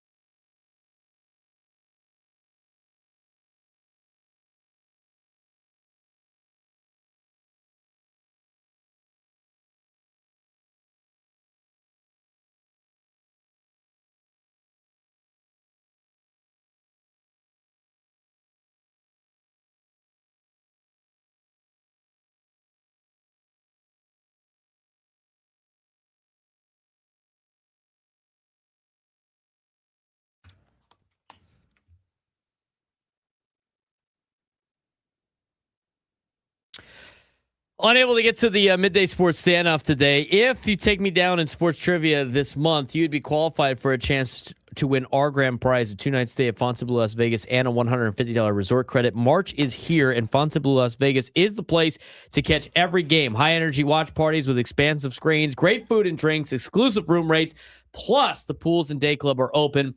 Book your stay at FontainebleauLasVegas.com now. It's going to be changing for tomorrow, too. That's right. April 1st tomorrow. April Fools. No, it's legit April 1st tomorrow. I know. I said it's April Fools. You pull any April Fools joke, I swear. I promise. I am a don't want to be ribbed We are guy. making the promise to you fans. We will not be doing any April Fools jokes tomorrow. Correct. Scout's honor, whatever. We're not doing any show jokes tomorrow. Absolutely not. I will not speak for the morning or afternoon show, but I will not be participating in any foolery. I also want to warn everybody. Again, tomorrow is April Fools. So be ultra careful scrolling through social media tomorrow. I'm just going to warn you right now. Tomorrow is the day you block all of the parody accounts, make themselves known so you can block them. Tomorrow is the day you don't really trust anybody. I mean, if you're a guy like Jeff Passan, can you actually do anything tomorrow? You could not do that. Like, there's no way you could do an April Fool's joke. But like, the thing is, though, there's a lot of like actual team accounts that will do April Fool's jokes. And it's just like, so if it seems too good to be true tomorrow, it's probably too good to be true tomorrow. Until they say it's not an April Fool's joke. Does that make sense? We're all on the same page here before I start getting people. Did you see that the Colorado Rockies are offering this as a food item? Are we sure about that? Sure about that? Tomorrow's the deal. Yeah. Juan Soto traded. You're going to see some of that stuff in the chat tomorrow.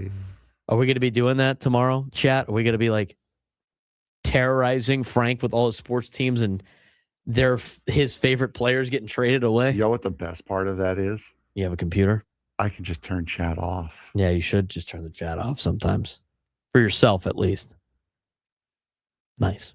We've got a couple of finals here.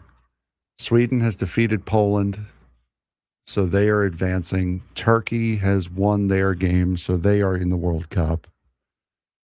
And Italy's doing Italy things, and they are now in extra time against Bosnia. Go Aztecs in the Twitch chat. Don't silence me, Frank. He will find his way. Okay. That's cool. Jake Waters is going to pull in a bad April Fool's joke on his family. Waking the family up tomorrow with the T-Strated news. Again, tomorrow, don't believe anything you see. Till they can verify it multiple times. Tomorrow is April Fool's. All right, let's talk about tonight's game. German Marquez. I would like to see German Marquez do exactly what a number 5 starter will do. 5 innings. It would be better, I think, for German Marquez to not give up 3 runs. But if German Marquez goes 5 innings and allows 3 runs or fewer, he has done his job as the number 5 starter. And I've already talked about this at the beginning of the show. Walker Buehler, German Marquez, 5A, 5B right now until Griffin Canning comes back. And then one of them will be battling it out to see if they can continue to be on the team when and if Joe Musgrove comes back at whatever time that might be. But that's what you need to see out of German Marquez tonight. That gives you an opportunity to win. Offense needs to be a lot better. Now, here's some interesting numbers that Sammy Lev put out on social media in Padres matchups to watch tonight. Our boy Gavin Sheets, guy's been looking for a hit bad, huh? Guy is due for a hit bad. Gavin Sheets is so due for a hit. But guess what? Gavin Sheets is hitting .500 against Logan Webb. He's 7 for 14 lifetime with 3 doubles against Logan Webb. Gavin Sheets gets his first hit tonight. You know what? He might get 2 hits tonight. Put that on your whatever betting app that sponsors the majority of our stations. Jackson Merrill's also 9 for 13 with 3 doubles against Logan Webb tonight. So, those are some positive numbers and matchups to watch for out of Logan Webb. Now, Logan Webb this season, 0-1 with a 10.80 ERA in his 1 start. In spring training, he made 3 starts. He had a 6.75 ERA. Take that for what it's worth. In the game against the Yankees, he went 5 innings, allowed 7 runs, 6 of them earned on 9 hits and 1 walk. He had 7 strikeouts in the loss, but he gave up 7 runs, 6 of them earned against the Yankees. I know the Yankees are solid, but this is a great opportunity to get the bats going for the Padres. And again, as I said yesterday, get the team while they're down. You knew the Giants were going to get a win here in San Diego. They were due for a win after getting swept by the Yankees. They had only scored 1 run throughout that series. They have 4 total runs on the year. And again, the top of the order did not do any damage yesterday against Padres pitching. The bullpen was great. Walker Buehler was okay. They need to get the offense going.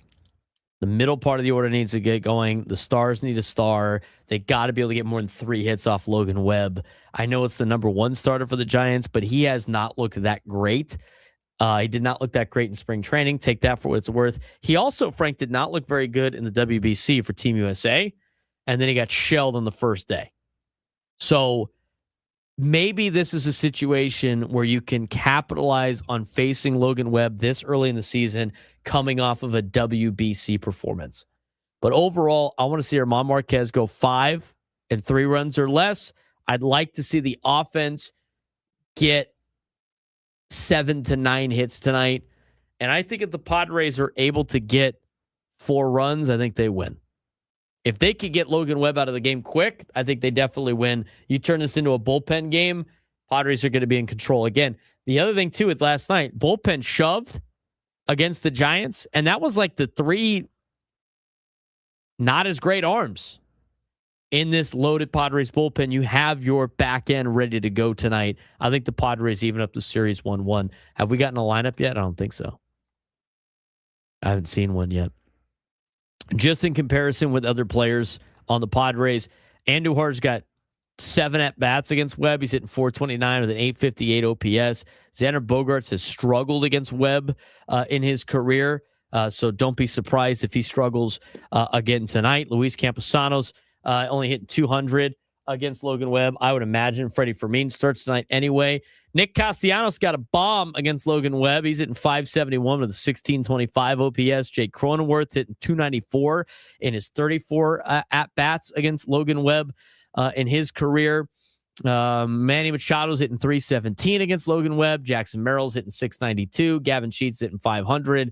Fernando has struggled against Logan Webb in his career, hitting only .206 against the right-hander for San Francisco tonight. So that's kind of a quick preview. The EcoWater SoCal Padres pregame show with Sam Levitt will get underway at about 5:40. Gwen and Chris will be jumping on the airwaves next. But Frank, overall tonight, easy way to flip the script by getting a W, and I think they have a good recipe for success tonight going against Logan Webb.